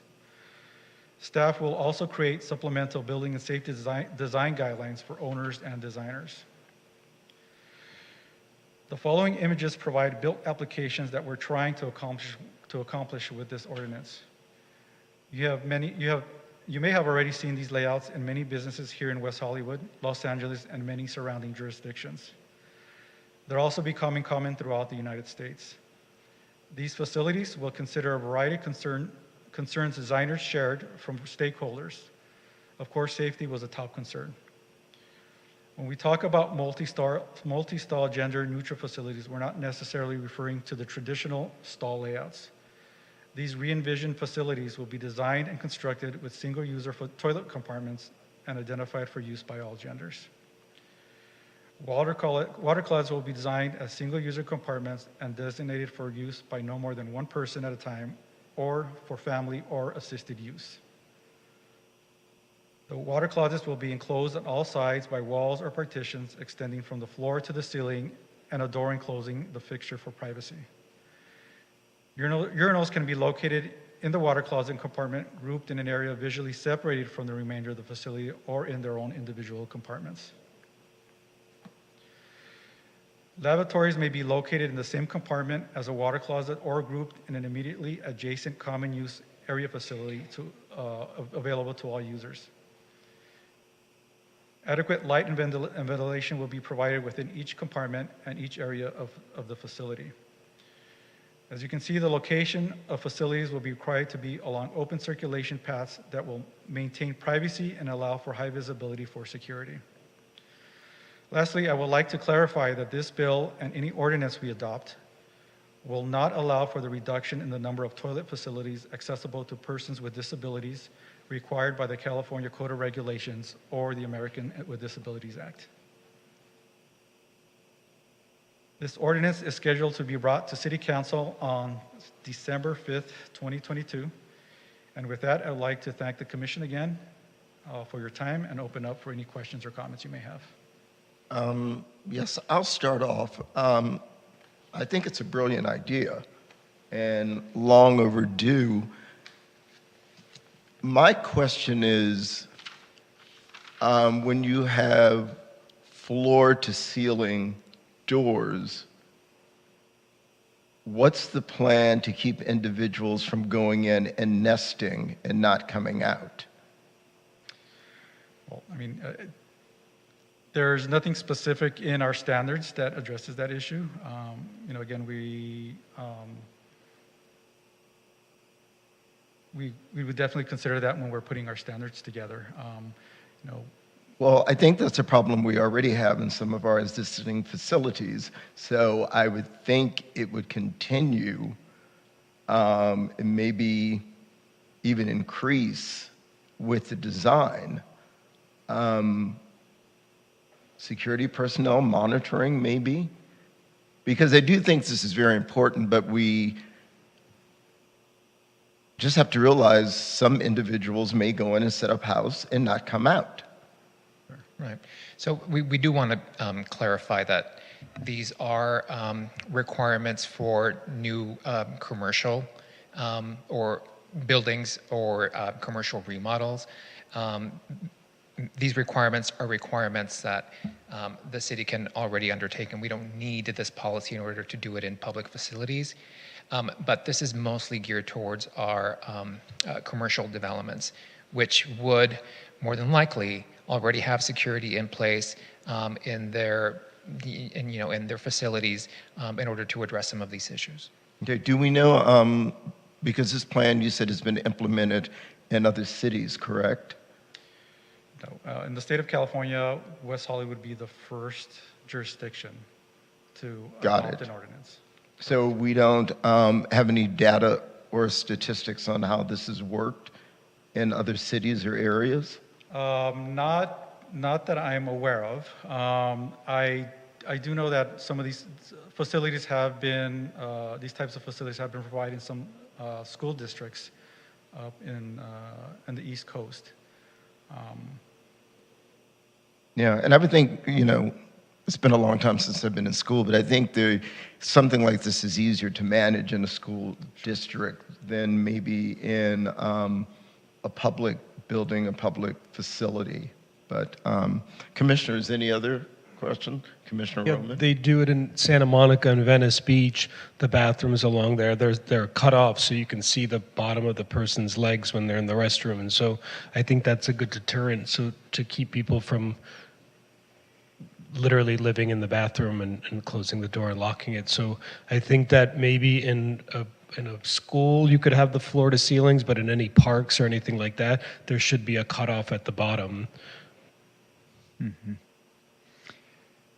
That happened in Plummer Park, that it was floor to ceiling, and that was the whole big thing that was causing there was a lot of crime and things, and you guys renovated that whole thing and then had the block by block put a kiosk there. They monitor the bathrooms now, because the bathrooms can be a major problem for crime going on in there and all kinds of stuff. So that's what happened that worked in Plummer Park, was renovating and that, cutting that door off and then having checks by security. Sure. Again, I just want to clarify again, this ordinance will be affecting privately owned commercial buildings. So that makes sense for, public parks and public buildings, of course. Commissioner Oliver. And I think that distinction is helpful because I've had experience working in the city of LA and seeing issues that have come up at Poinsettia Park. But since this is for commercial, privately owned businesses, this is just seems like an overdue change. So that's all I have. Okay. Thank you. Any other Commissioner Seal? Yeah, thank you for reiterating that it's new commercial property or then anyone facing a renovation, which is defined as 50% or more of a renovation of a space, correct? Correct. Yeah. Thank you for that. So I also just want to note that it's Trans-Latina Coalition. It's just super important as you're addressing community. Bambi Salcido is the founder, and her voice was very instrumental in getting this bill passed.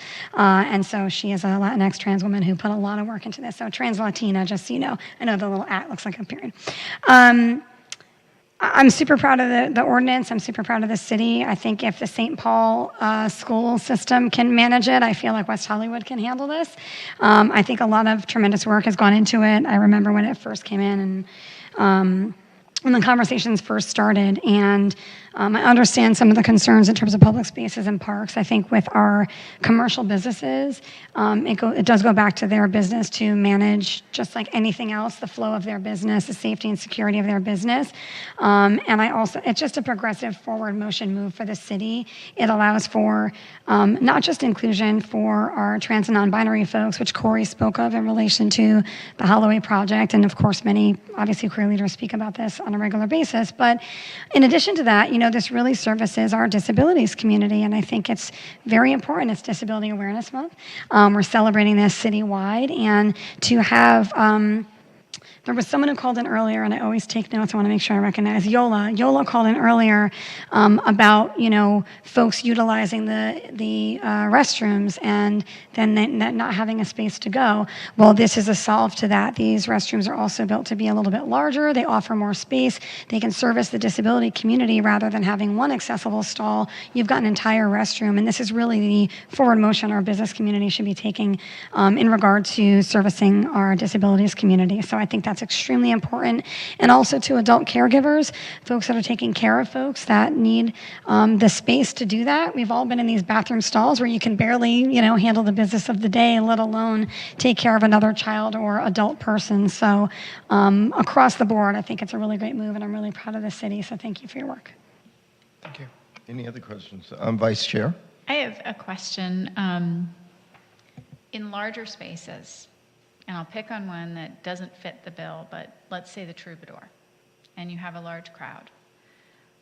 What do the size implications of these shared spaces, which is fantastic, what does that do to the number of restrooms they will have available, and what are the size limitation factors that they're working with and that we also have to consider? Because the single stall bathrooms in those types of establishment today offer more places for individuals to utilize the restroom. And I guess that would be the one concern that, we might face in some of these multi-use larger facilities, right? So how does that work in a space like that? I'm sorry, just to clarify your question. So like a large club or venue, Okay. where today you would have several urinals and perhaps 2 bathrooms, including an accessible bathroom. And then in the ladies' room, you'd have several individual skinny stalls, and then you'd have whatever space you have. How does this work for those? Like, what's the ratios? How does that play out? Okay. So in the plumbing code, it lays out the number of plumbing fixtures requirements based on the occupant load of the building. So this bill and this ordinance is not going to reduce the number of those facilities. So let's say you're at the Troubadour, there's 5 women's stalls and there's 3 men's stalls. They're going to have to provide 8 in total. So the reduction in fixtures is not going to change. And the number of accessible stalls is not going to change either. So in each traditional layout, there'll be 1 accessible stall in the men's and 1 in the women's. They'll have to provide the minimum 2 accessible stalls in their layout. Okay, so there will not be a loss, including like the No, urinal they will not. space We or would anything we of still that have to sort? enforce the California plumbing code when it comes to the minimum number of fixtures. Okay, that's helpful, thank you. Any other commissioner questions? Staff, do we have any public questions or comments? Yes, we have one in person and we have several on Zoom. Okay. In person, Steve Martin.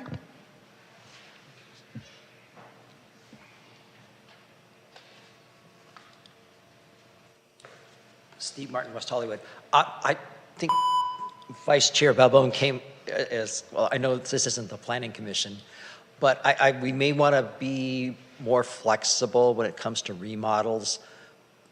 Just all over the city, there's already inadequate places like the former Gold Coast that just, they're not going to be able to accommodate this sort of thing when they're going through a major remodel. But so we may want to look at it because we don't. The only real advantage I see on this is that it ends a long-standing situation of gender equity with the amount of bathrooms, and it's often bathrooms, toilets that are not being used in the male's bathroom are going to now be available for people to actually use. I think the biggest concern within the community is about public facilities, as Commissioner Roman had pointed out, and particularly the plan that was proposed for Plummer Park that didn't seem to be really reflective of the problems the park staff and patrons had, given the history of activity that was there. And I do think that we should approach this with a bit of caution, simply because when you're talking about floor-to-ceiling doors, what could possibly go wrong? We all know there's plenty of things when you've got nightclubs with drug use, roofies, on and on and on. I mean, the opportunities for abuse, rapes, and all kinds of things, not to sound overtly alarmist, but I didn't hear a lot of conversation about that from this commission, even though that's kind of your purview. Maybe we need to hear more from the club owners and get kind of what maybe their concerns would be, maybe what their experiences have been, before we rush off to actually put something down that's mandated. That doesn't mean that we can't have ongoing conversations, doesn't mean we can't take a victory lap for having get this passed, but I do think we've got to look at the practicalities of this. So anyway, thank you. Commission Secretary, any other in chamber public speakers? We have no more in chambers. We have several on Zoom. Okay, thank you. So we'll begin with public comment on this specific item. Stephanie Harker, if you could please unmute yourself, you'd have 3 minutes to speak. Hi, Stephanie Harker, City of West Hollywood. We've been called naysayers and, oh, we don't want this, et cetera, et cetera. The primary issue here is safety. as it always is, and it certainly should be in front of this commission. We've heard before, the city already has plans drawn, renderings were shown at a meeting, although not a lot of people were there because they didn't know about it, which has unsafe qualities to it. That is the outside doors. We're talking about the multi-stalls, not the one that they cut the bottom off up at the tennis hut, not the one on the outside of the community center that has the sink and the bathrooms. I believe I've heard from public facilities that the sinks are being moved outside, so it's not so attractive to camp out in there or nest in there, as someone said. My concerns are those inside bathrooms, to take those separated men's and women's, fine, combine them, but you must take out those outside doors. If someone is able to push someone in there, a man, a child, a trans man, a trans woman, a woman, they can push them in there and there's no eyes on that, then you have trouble. And if we don't take off the outside doors, everything must have eyes on it at all times, or it's just not safe. We heard someone at last council meeting who had been attacked, a trans man who'd been attacked in a public restroom and left there.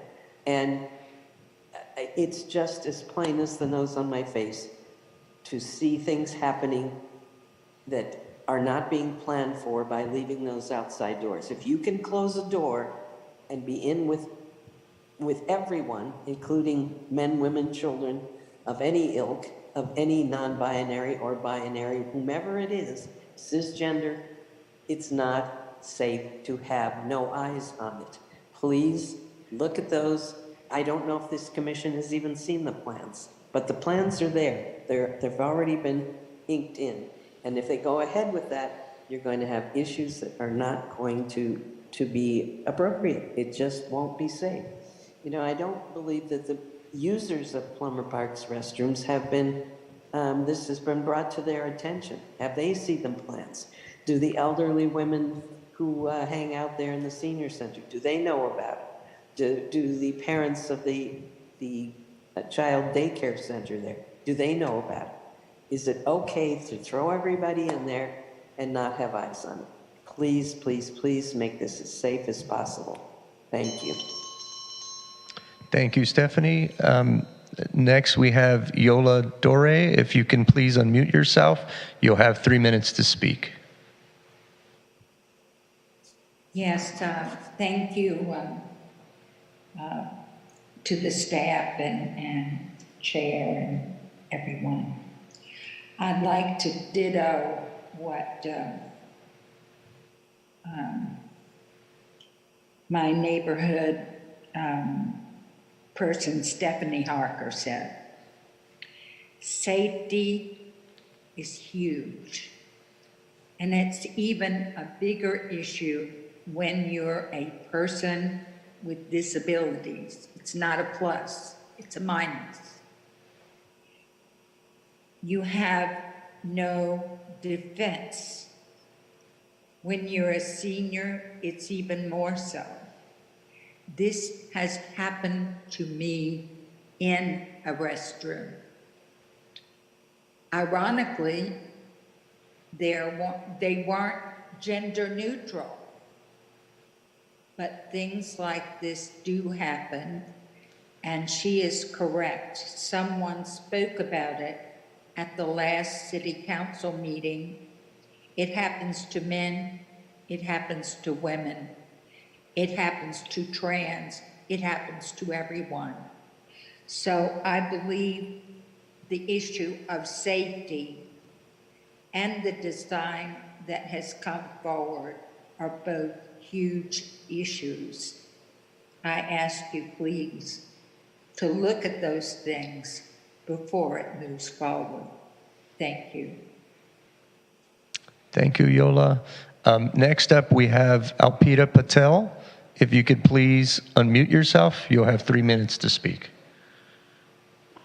Hi, thank you so much. I'm Alpita Patel. I live near Plummer Park, right across the street.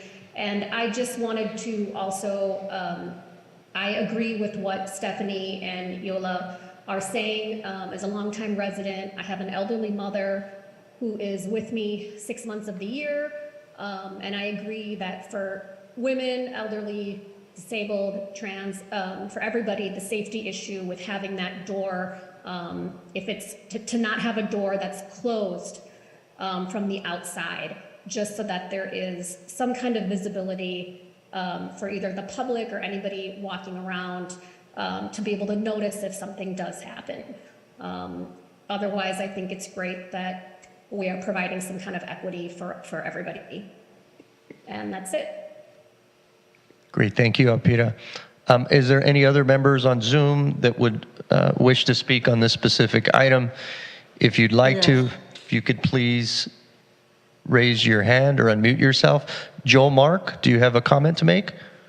Yes, I just say that I live near Plummer Park. I'm a longtime resident of this community, and I concur with the remarks that the other people that have come before me have made. We need to be aware of safety, and we need to be aware that I'll just stop at that point. It's been said before. Thank you. Great, thank you, Joel.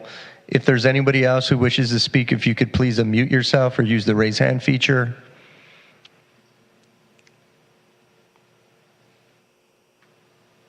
Chair, I do not see anyone else. Great, thank you, Director Rivas. Director Rivas, can I ask, when is this item going before council? I'll defer to Ben and Francisco. December 5th. December 5th.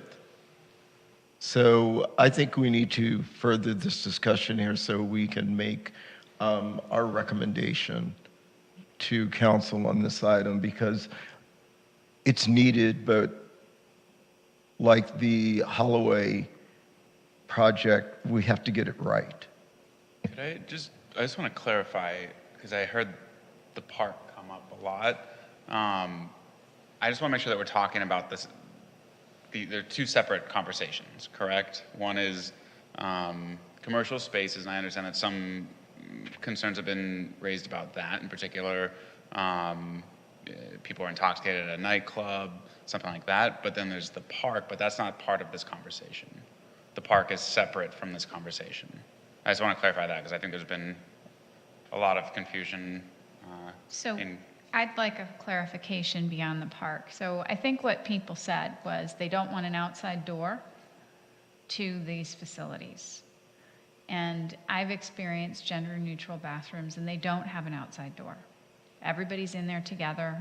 You come out and you use a common wash area. So is there a guideline that ensures that there is not an outside door which would obstruct the line of sight and have issues with it? Sure. In our design guidelines, and we can actually work on that to clarify that much better, that these facilities are maintained along highly visible areas. And we can definitely expand on that and clarify that and what that means in our design guidelines. I think that's really important, because what people have raised is a legitimate concern. If someone retrofits an area and puts individual stalls and there's an outside door, that is problematic. And that would be worrisome, because suddenly somebody locks that door, closes that door, pushes someone into a stall. We don't know what's going on. Then they open the door. No one has any idea. But if it's an open space where everyone has line of sight, that's different than I think what people are most concerned about. So exterior doors and non-visible areas, it's really important, because that's not safe for anybody. Yes. I agree. Thank you. Yes, go ahead. Thank you. So I appreciate everyone clarifying. I think from my understanding and my experience of being in these spaces, the entire point is to not have an outside door. There is no outside door. There are simply stalls. So that is the point. There are many design layouts that show you that. In regard to safety, I will address some of the concerns said here in person, and then on the call. Number one, Gold Coast was a slice of heaven, and they had 2 bathrooms. They did have floor-to-ceiling locking doors, and they had individual sinks in the bathroom, right? So they were partly there. If you could get any sink to work, you were having a good day at the Gold Coast, and I still miss it terribly. In regard to safety, because safety was brought up, I want to talk about a few things because everyone continues to reference Shane, and his name is Shane Ivan Nash. He's spoken many times.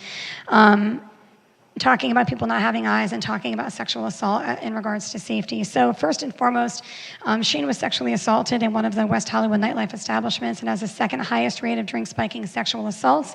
We still don't have test strips in those bars, and that's a conversation we continue to push off, but that is a preventative measure. And that bar did not have this measure. That bar had an outside closing door. That bar has stalls, and that assault, that very violent, brutal assault that has not had forward motion, since I've been working with Shane on, since the morning after his assault, when I got a call that he couldn't get PEP and Plan B provided from service providers. I'm very familiar with that case. I'm very familiar with that bar. I'm familiar with what we have not done with nightlife owners. So to say that we need to bring nightlife owners into this conversation, everyone's always welcome, right? But the truth of the matter is, there's one establishment in the city that is 53% of sexual assaults unsolved. No one's talking about it. No one's taking action about it. And so this is a measure that actually ensures more safety.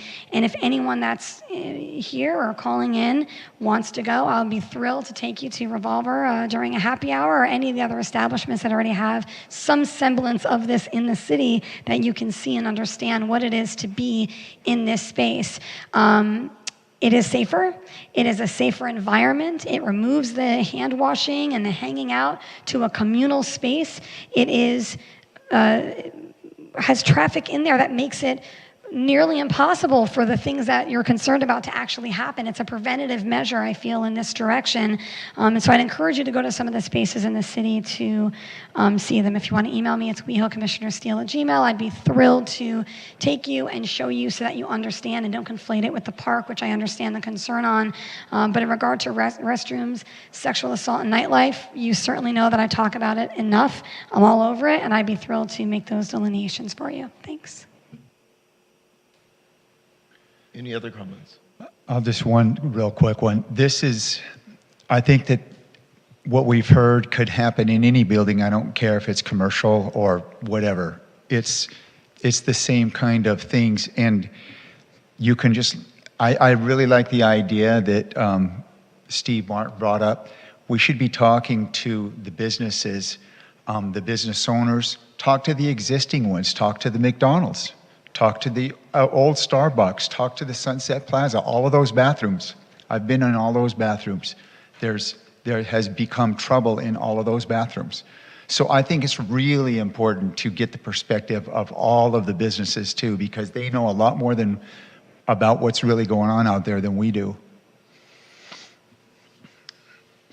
We're actually scheduled to present at the Government Advisory Committee tomorrow. So thank you for that. And you're presenting to City Council in December? That's correct. I would love to see the plans, what this is going to look like. Because I think as a body, we need to make a recommendation to council. This is important. So does this need to be agendized? Do I need to make a motion, Director Rivas? Sorry, Chair, can I just offer one more thought before we go to a motion, if that's okay? I just want to remind everyone that the City of West Hollywood co-sponsored this bill. It came through our council. The work has already been done at council. Is that correct? Right. The council put the work together. This was on the agenda. The public had opportunity to engage. We did. Those of us who were engaged did engage. And it's passed. The bill is passed. So 1194 is happening. It already went to council and the city council. The City of West Hollywood as a city co-sponsored this bill. So it's not like we're going to go back to council and they're not going to sponsor this bill. The work is done. I'm pretty sure they're just asking for our input, not to advise them whether or not to move forward. This is happening. It's done. Okay, I get it. So I don't understand the necessity for our input then. Well, it didn't pass council. I think it's to address some of the concerns that we're seeing in the community and to get clarity, because oftentimes even people who are highly engaged attend one meeting and not the other, right? So I think we're hearing people with a legit concern about anybody who tries to implement this with an outside door. That's a no-go, and we support that. I don't think anyone here has said that that's the thing that we would want you to move forward with. So clarifying that, making sure the public knows that, making sure it is abundantly clear that people cannot have walled off access of any sort to these stalls, which would, create issues in any type of establishment that implements this, is important. And I think that's a good conversation we had tonight. So I think that's the kind of input that people are looking for, is just that kind of let it marinate, let it sit, let people talk about it, let people bring their perspective and clarify it and make sure it's very clear in our guidelines and that there is no wiggle, that line of sight is something we all want. Okay. Thank you. Any other comments from commissioners? Because we couldn't, the word didn't get out, I didn't even get to read the report on this and the homeless, both of those items. I don't think we got the word out enough to the community. And we're the Public Safety Commission. I agree with you, Chair, that we should put this on our next agenda and advertise big time to the community and let them speak about it. Well, the community will also be able to speak at City Council as well. There'll be a public comment period before any action is taken. I think the item was to receive input from the commission tonight, not to be the final word, but to add input along with other boards and commissions. I would imagine you've got a few stops to make, but then ultimately they'll go to council. Yeah, I understand that, but if it's already, the wheels are in motion and it's going to council, what difference does anyone's input make? Right. So yeah, you're a part of our long road show where we are providing folks an update as to what the Assembly bill that got signed was all about, and then taking your input and any new ideas that you might have or any clarifications that we can take and synthesize and put into the final, basically, specs, right? So all of this new information that comes from you and from the public will then fine-tune the zone text amendment that goes forward to council, along with the input that we received today. So sort of we're gathering as many recommendations as possible and make the final recommendation to council. So we're going, as we mentioned, to the Chamber of Commerce tomorrow. We're going to the LGBTQIA board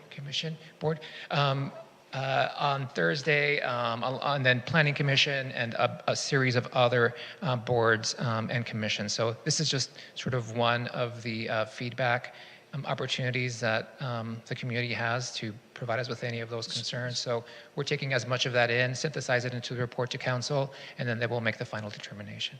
So what are our recommendations to them? Are you clear on our recommendations? Yeah, we took plenty of notes, okay. So we will synthesize those and then present those to council. And at the same time, fine-tune the design guidelines per your recommendations. Okay. Gentlemen, thank you. Thank you very much, and thank you for your patience. Moving on our agenda, item 10, updates from staff. Staff, do we have any updates? Just some reminders in terms of the calendar, and I know that our Los Angeles County Fire Department and West Hollywood Sheriff Station staff, when they were presenting their monthly reports, did mention that this week is the kickoff of their West Hollywood Community Academy, which begins on Wednesday, and then this Saturday we have the CERT program that begins. So each of those is a bit of a commitment, but again, just extending the invitation for the entire commission, and please also forward that on to any community members as well that are looking to participate. Aside from that, I don't have any other updates, but here to take any questions the commission may have. Commissioners, do we have any questions? No? Okay, thank you, Director Rivas. Item 11 is public comments. Commission Secretary, do we have any public comments? Yes, we have one in chambers, Steve Martin. Thank you, Steve Martin, West Hollywood. And thank you, Commissioner Steele. I will go to Revolver. That's a great idea. One thing I want to say about this process, because it did get a little confusing, is the legislation that was passed enables the city to allow our zoning code to have either mandated or non-mandated multi-gender bathrooms. The legislation does not mandate that we create these bathrooms. It doesn't mandate that we make them mandatory. There's no rush on this, and I don't understand why staff has established a December 5th deadline if community input is important. Clearly, that is not the case. This commission's charge is to give the best possible advice and allow people to have input to talk to you about what your concerns are. And as we saw, to some degree, that process was short-sighted, or short-circuited, rather. What staff said inadvertently probably best describes what we have seen the last 2.5 years, or maybe even longer. But staff said this was just part of its roadshow. I don't know how much more dismissive staff could be to you. This is a roadshow. It's bullshit. They're not asking your opinion. And they're not asking my opinion. They're not asking the public's opinion. And this is not the only issue. This happens all the time. Things have gotten so bad in this city that was supposed to be the model for urban democracy, small town democracy, and instead we get staff roadshows. The only way it's going to stop is if we all take a deep breath and stand up to staff and say, no, this is not going forward, because we have responsibilities as commissions and board members. And we have responsibilities as citizens to make sure that this process works. If we don't want the process to work, we don't need to have these meetings. Staff's perfectly capable of doing whatever it wants, and has made it sound very clear that it will do that regardless of what people's input are. And I don't mean to be critical of you, because this has become really part of the culture of commissions in West Hollywood, to let yourself sort of be swept along with, well, we've got this deadline. The deadline for council is completely artificial. There's no reason, December 5th is just a fictitious date. I mean, it's a real date in that they've set it, but there was no reason to set it until after everything has had meaningful public input. And I'm sorry that didn't happen tonight. But anyway, I thank you for all your service, and it's good seeing you all in person. Bye. Thank you. Commissioners, are we all good with where we're at on this agenda item? Chair, I'm sorry, we have some speakers on Zoom. Oh, sorry, apologies. Go ahead.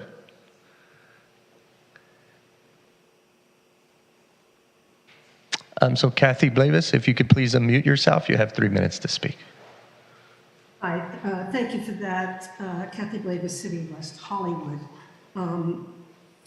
I just wanted to say something either certainly in agreement with and possibly in defense of Public Speaker Michael Vojkolevich at the first public comment. The fact that this meeting tonight was noticed both at 6 and 6:30, the fact that if you go to the calendar and you click on Public Safety Commission meeting, you don't get the agenda. You then have to go out and go into a different site and find the agenda. Then you find the agenda. You have to read through it to find the Zoom meeting. Then you find the Zoom meeting and there's no link. This is a problem.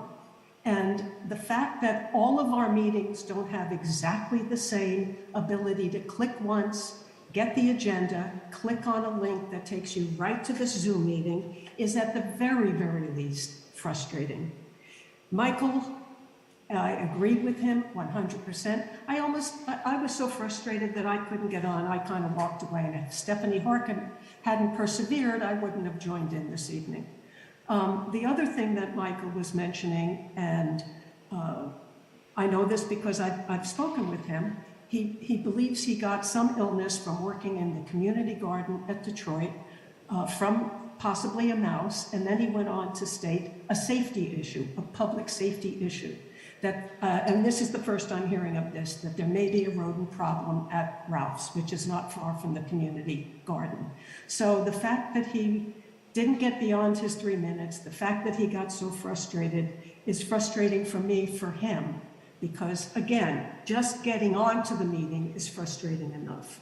Having said that, I'm so glad Steve Martin spoke up just now, because the process is broken, and this is not the first time. It's not the first time we as a community will hear the words, "You like it, don't you?" So I hope that you as a commission maybe do put a little bit of a halt on this.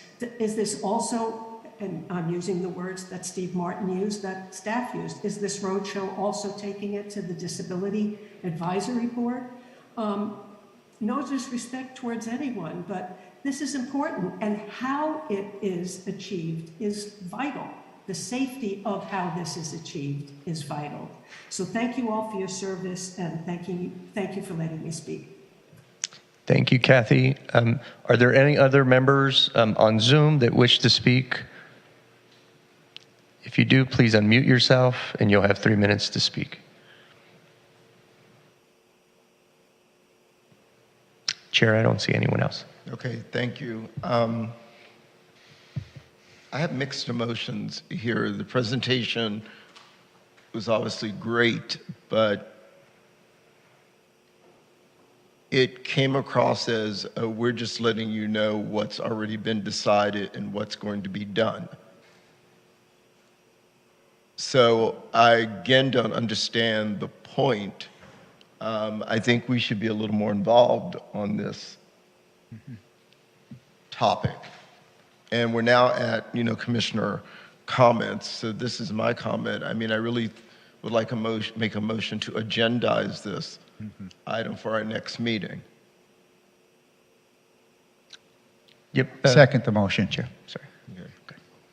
Thank you. So we've got a second. So I think we really need to spend some time on this. Yeah, and I will suggest too, if the commission is amenable to similar to what we've done before on other topics, if it's the will of the commission to also digest everything that's been presented this evening, look at the staff report, right, that was uploaded, take some time for that. We can certainly draft a memo as well, like we've done with the dockless mobility scooters, like we're going to be circulating the draft this week as well regarding the pickpocketing study session and debrief and discussion that the commission had as well. So this is something that staff can certainly do for the commission on behalf of the commission as well. So I don't know, I can't commit the staff that presented, but we can certainly have the item agendized. But again, if the commission is amenable maybe to looking at developing a memo that you could again just attach, so when the item does go to the city council in December, similar to what we did with the dockless mobility, again, we could do that. I could not give meaningful input because I didn't have the information in advance far enough. I didn't have the report. The same thing with the public. They didn't know about this.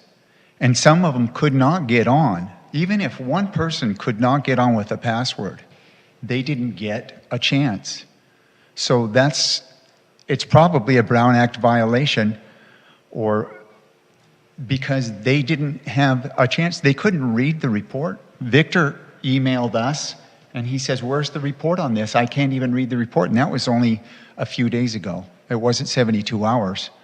So because of that, I don't think that I personally could give good input. I didn't have the information. Okay, so I think if we do agendize for our next meeting, we can maybe correct some of the errors and mistakes that were made and make sure that the public is involved. And would like to amend the motion. Yes. I think the other thing that we've heard, and there may be other voices, but we did hear one group's voice very clearly that has concerns, and that is the Disabilities Advisory Board. So I'm happy to agendize this on our meeting, but I think I would also like clarification that this item is going to be taken to that board for their unique feedback. I agree. I second that. Is there a motion on the floor? It was an amended motion. That was seconded. Oh, no, got it. Okay, so it's debate over then, we just have to vote on the motion then?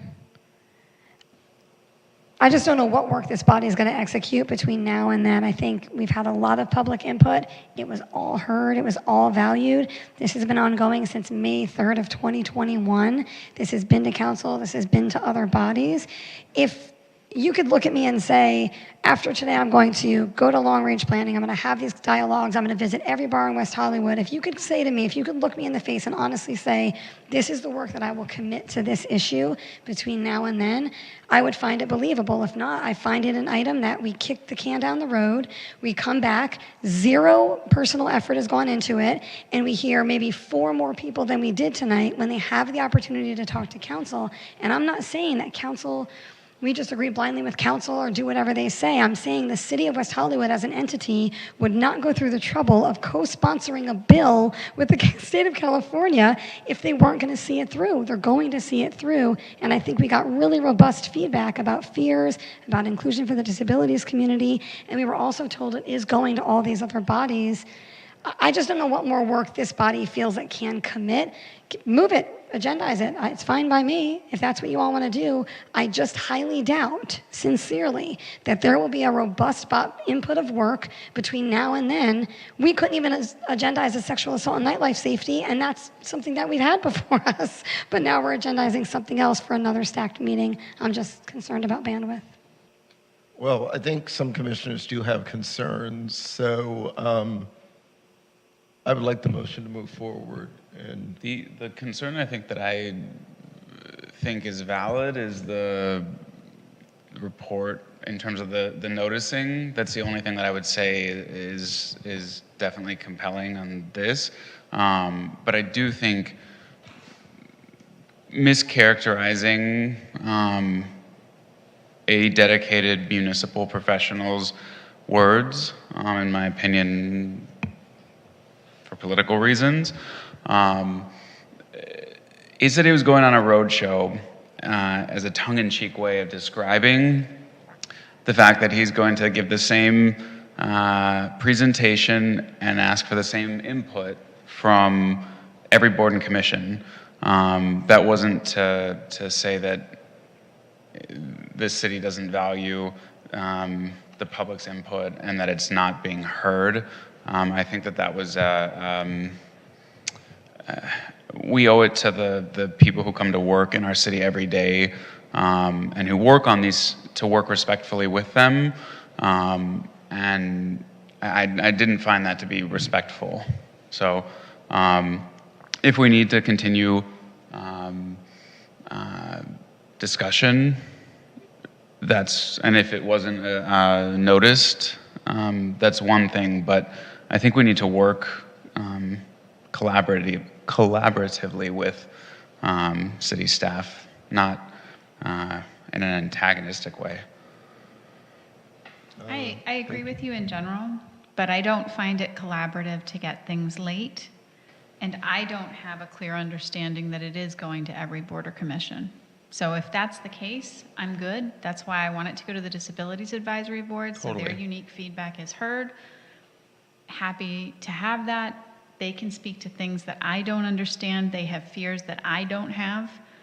And I think that we're in the unique position to say someone's raised a safety concern.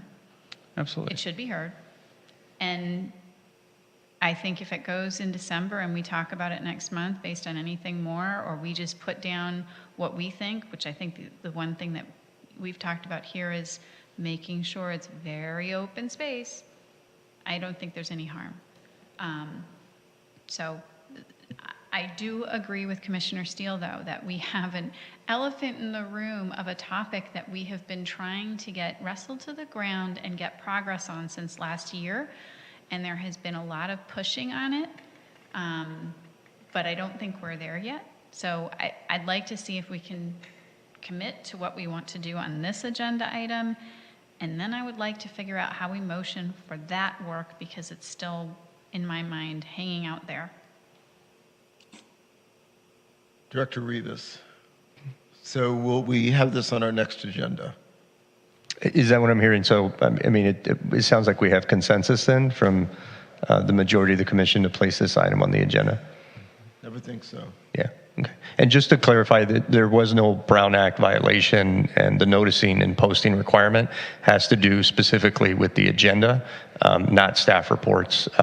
We'll admit that, you know, it just got uploaded this evening or today and this afternoon.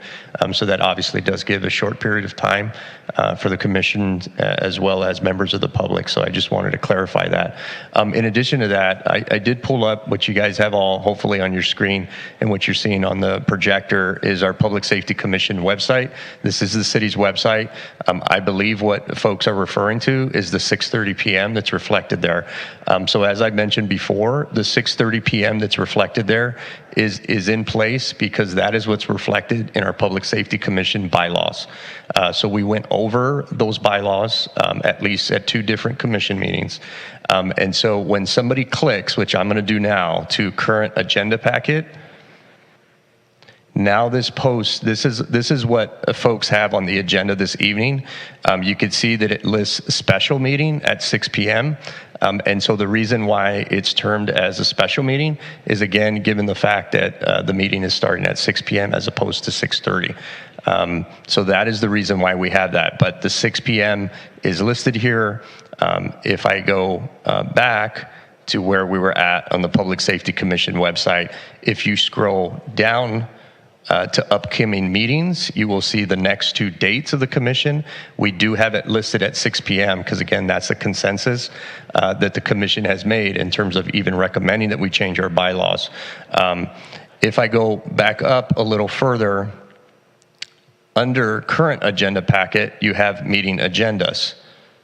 So if I click in 2022 agendas, I click on Public Safety Commission special meeting agenda, which is, again, this evening, you'll see that the PDF says Monday, October 10th at 6 p.m., and you have special meeting highlighted there. So I just wanted to point that out again. I know it's come up, and so I will speak with our city clerk to see if there is a way for us to update the 6:30 p.m., which is, again, currently reflected in our bylaws for the Public Safety Commission, if we can change that to 6 p.m. to kind of remove any sort of confusion that folks are experiencing. All right. Thank you. Director Rivas, one other thing I think Kathy or Stephanie may have mentioned is it's the community calendar, that when you go into that and it's got all the meetings, you click on, it's the right time, but there's no agenda and there's no direct link to get to the agenda or the public safety page. Community calendar, okay. Okay, thank you. Before we have any other commissioner comments, I want to give the floor to Commissioner Sungyeon.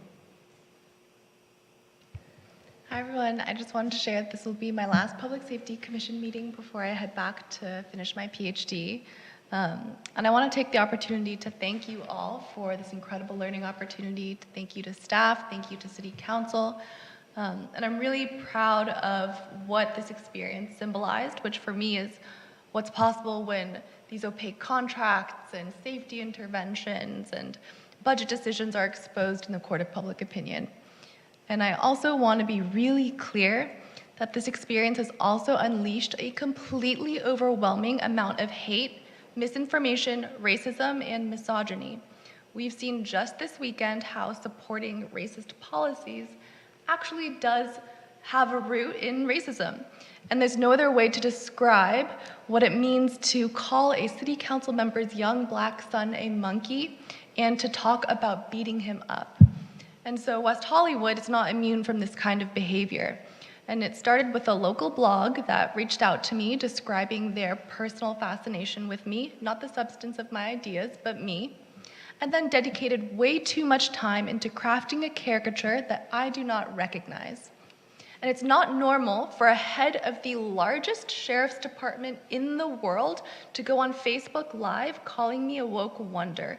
It is not normal to have cartoons of me karate kicking people, of me with burning buildings with a gun in my hand, and to have Fox News and Ted Cruz pile on to a public safety commissioner. And those posts are filled with misinformation, and they are dangerous, especially when there's currently a manhunt for my residential address led by grown men twice my age, some of which are running for office. And so here are a few messages that I received in the past few days. Nika is truly a disgusting person who needs to be treated meanly. Nika was a terrible cancer upon West Hollywood and Los Angeles. It's ironic her father attempts to cure it. May a meteor knock what little brains you have out. Don't leave home without your gun loaded because of the far left trash and their rot for brains. I hope she looks the wrong way in England as a speeding bus comes along. Just remember, Nika, when you are stabbed or beaten and robbed in West Hollywood, it is not by a criminal. And I want to be clear that this does not represent the majority of the city. It is a vocal minority dogpiling on one person asking questions about a department with a budget the size of some states. And it also isn't about me.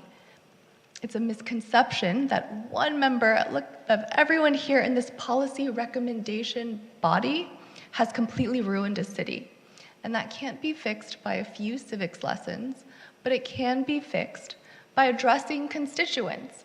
And I hope that in future meetings and in our personal capacities, we can all urge voters, especially young voters, to listen to candidates in this election and ask who they are accountable to, what the substance of their ideas are, and if they're contributing to an unsafe environment or condoning violence against those who are the most vulnerable, who do not have a voice, who do not have a microphone. And I also hope that the next young woman of color who wants to learn how government works and how it can be improved isn't deterred. And that we all vote like the city and the county depends on it, because it does. So thank you all. You haven't seen the last of me, but for now, thank you all so much.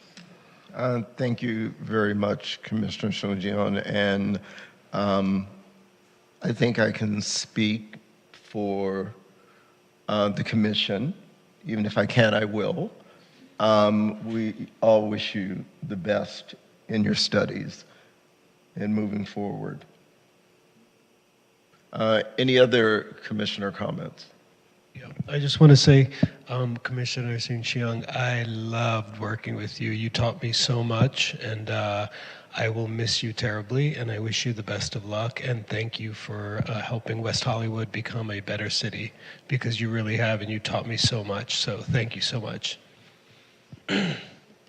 Any other commissioner comments?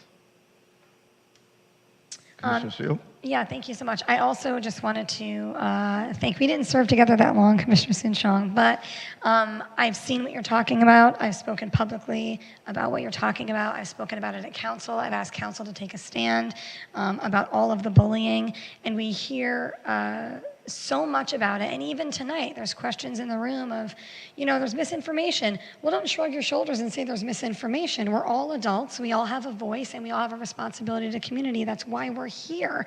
Stop the spread of misinformation. Don't participate with any local entity that spreads that spreads hate, that engages in racism. It starts with that baseline commitment to be anti-racist and to stand for community by not engaging. I'm not going to ask anyone to write an op-ed. I'm going to say don't engage at all. Don't give them a single click. Who cares?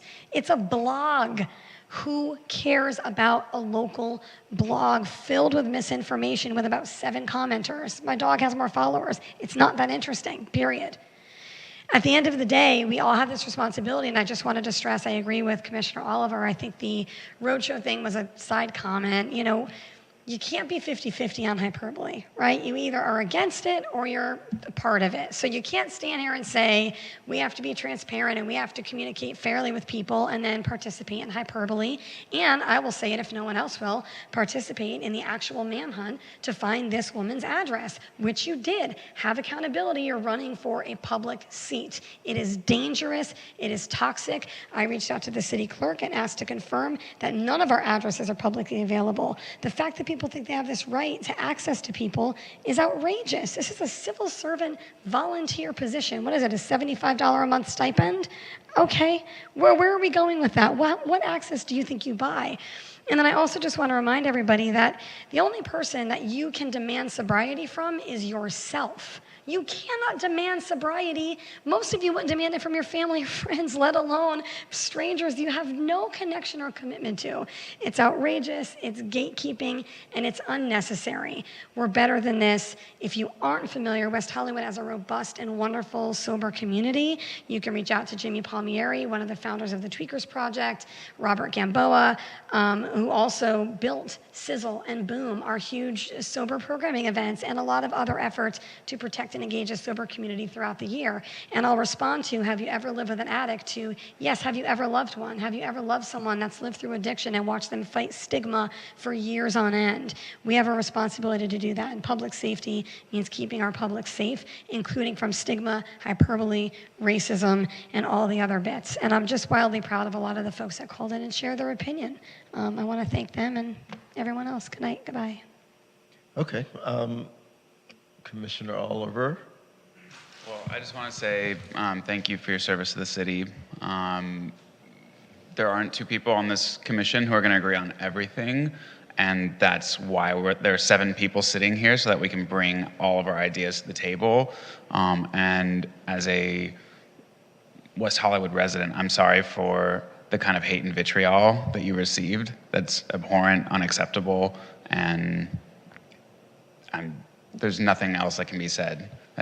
You should be able to voice your opinions, stand for what you want, stand for what you stand for, and not face that kind of hate and vitriol. So thank you, and I'm sorry to hear that. And I hope that those messages go away soon, and that you have success in your studies and whatever's next. Yes, we'd like to see report cards, straight A's. With all this said, sorry, Vice Chair, go ahead. I wish you all of the best. We will be watching and cheering you on.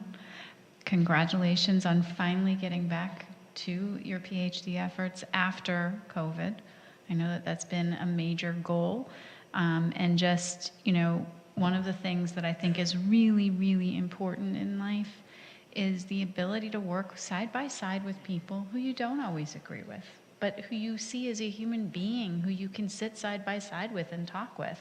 And I've appreciated the ability to do that with you. Best of luck to you.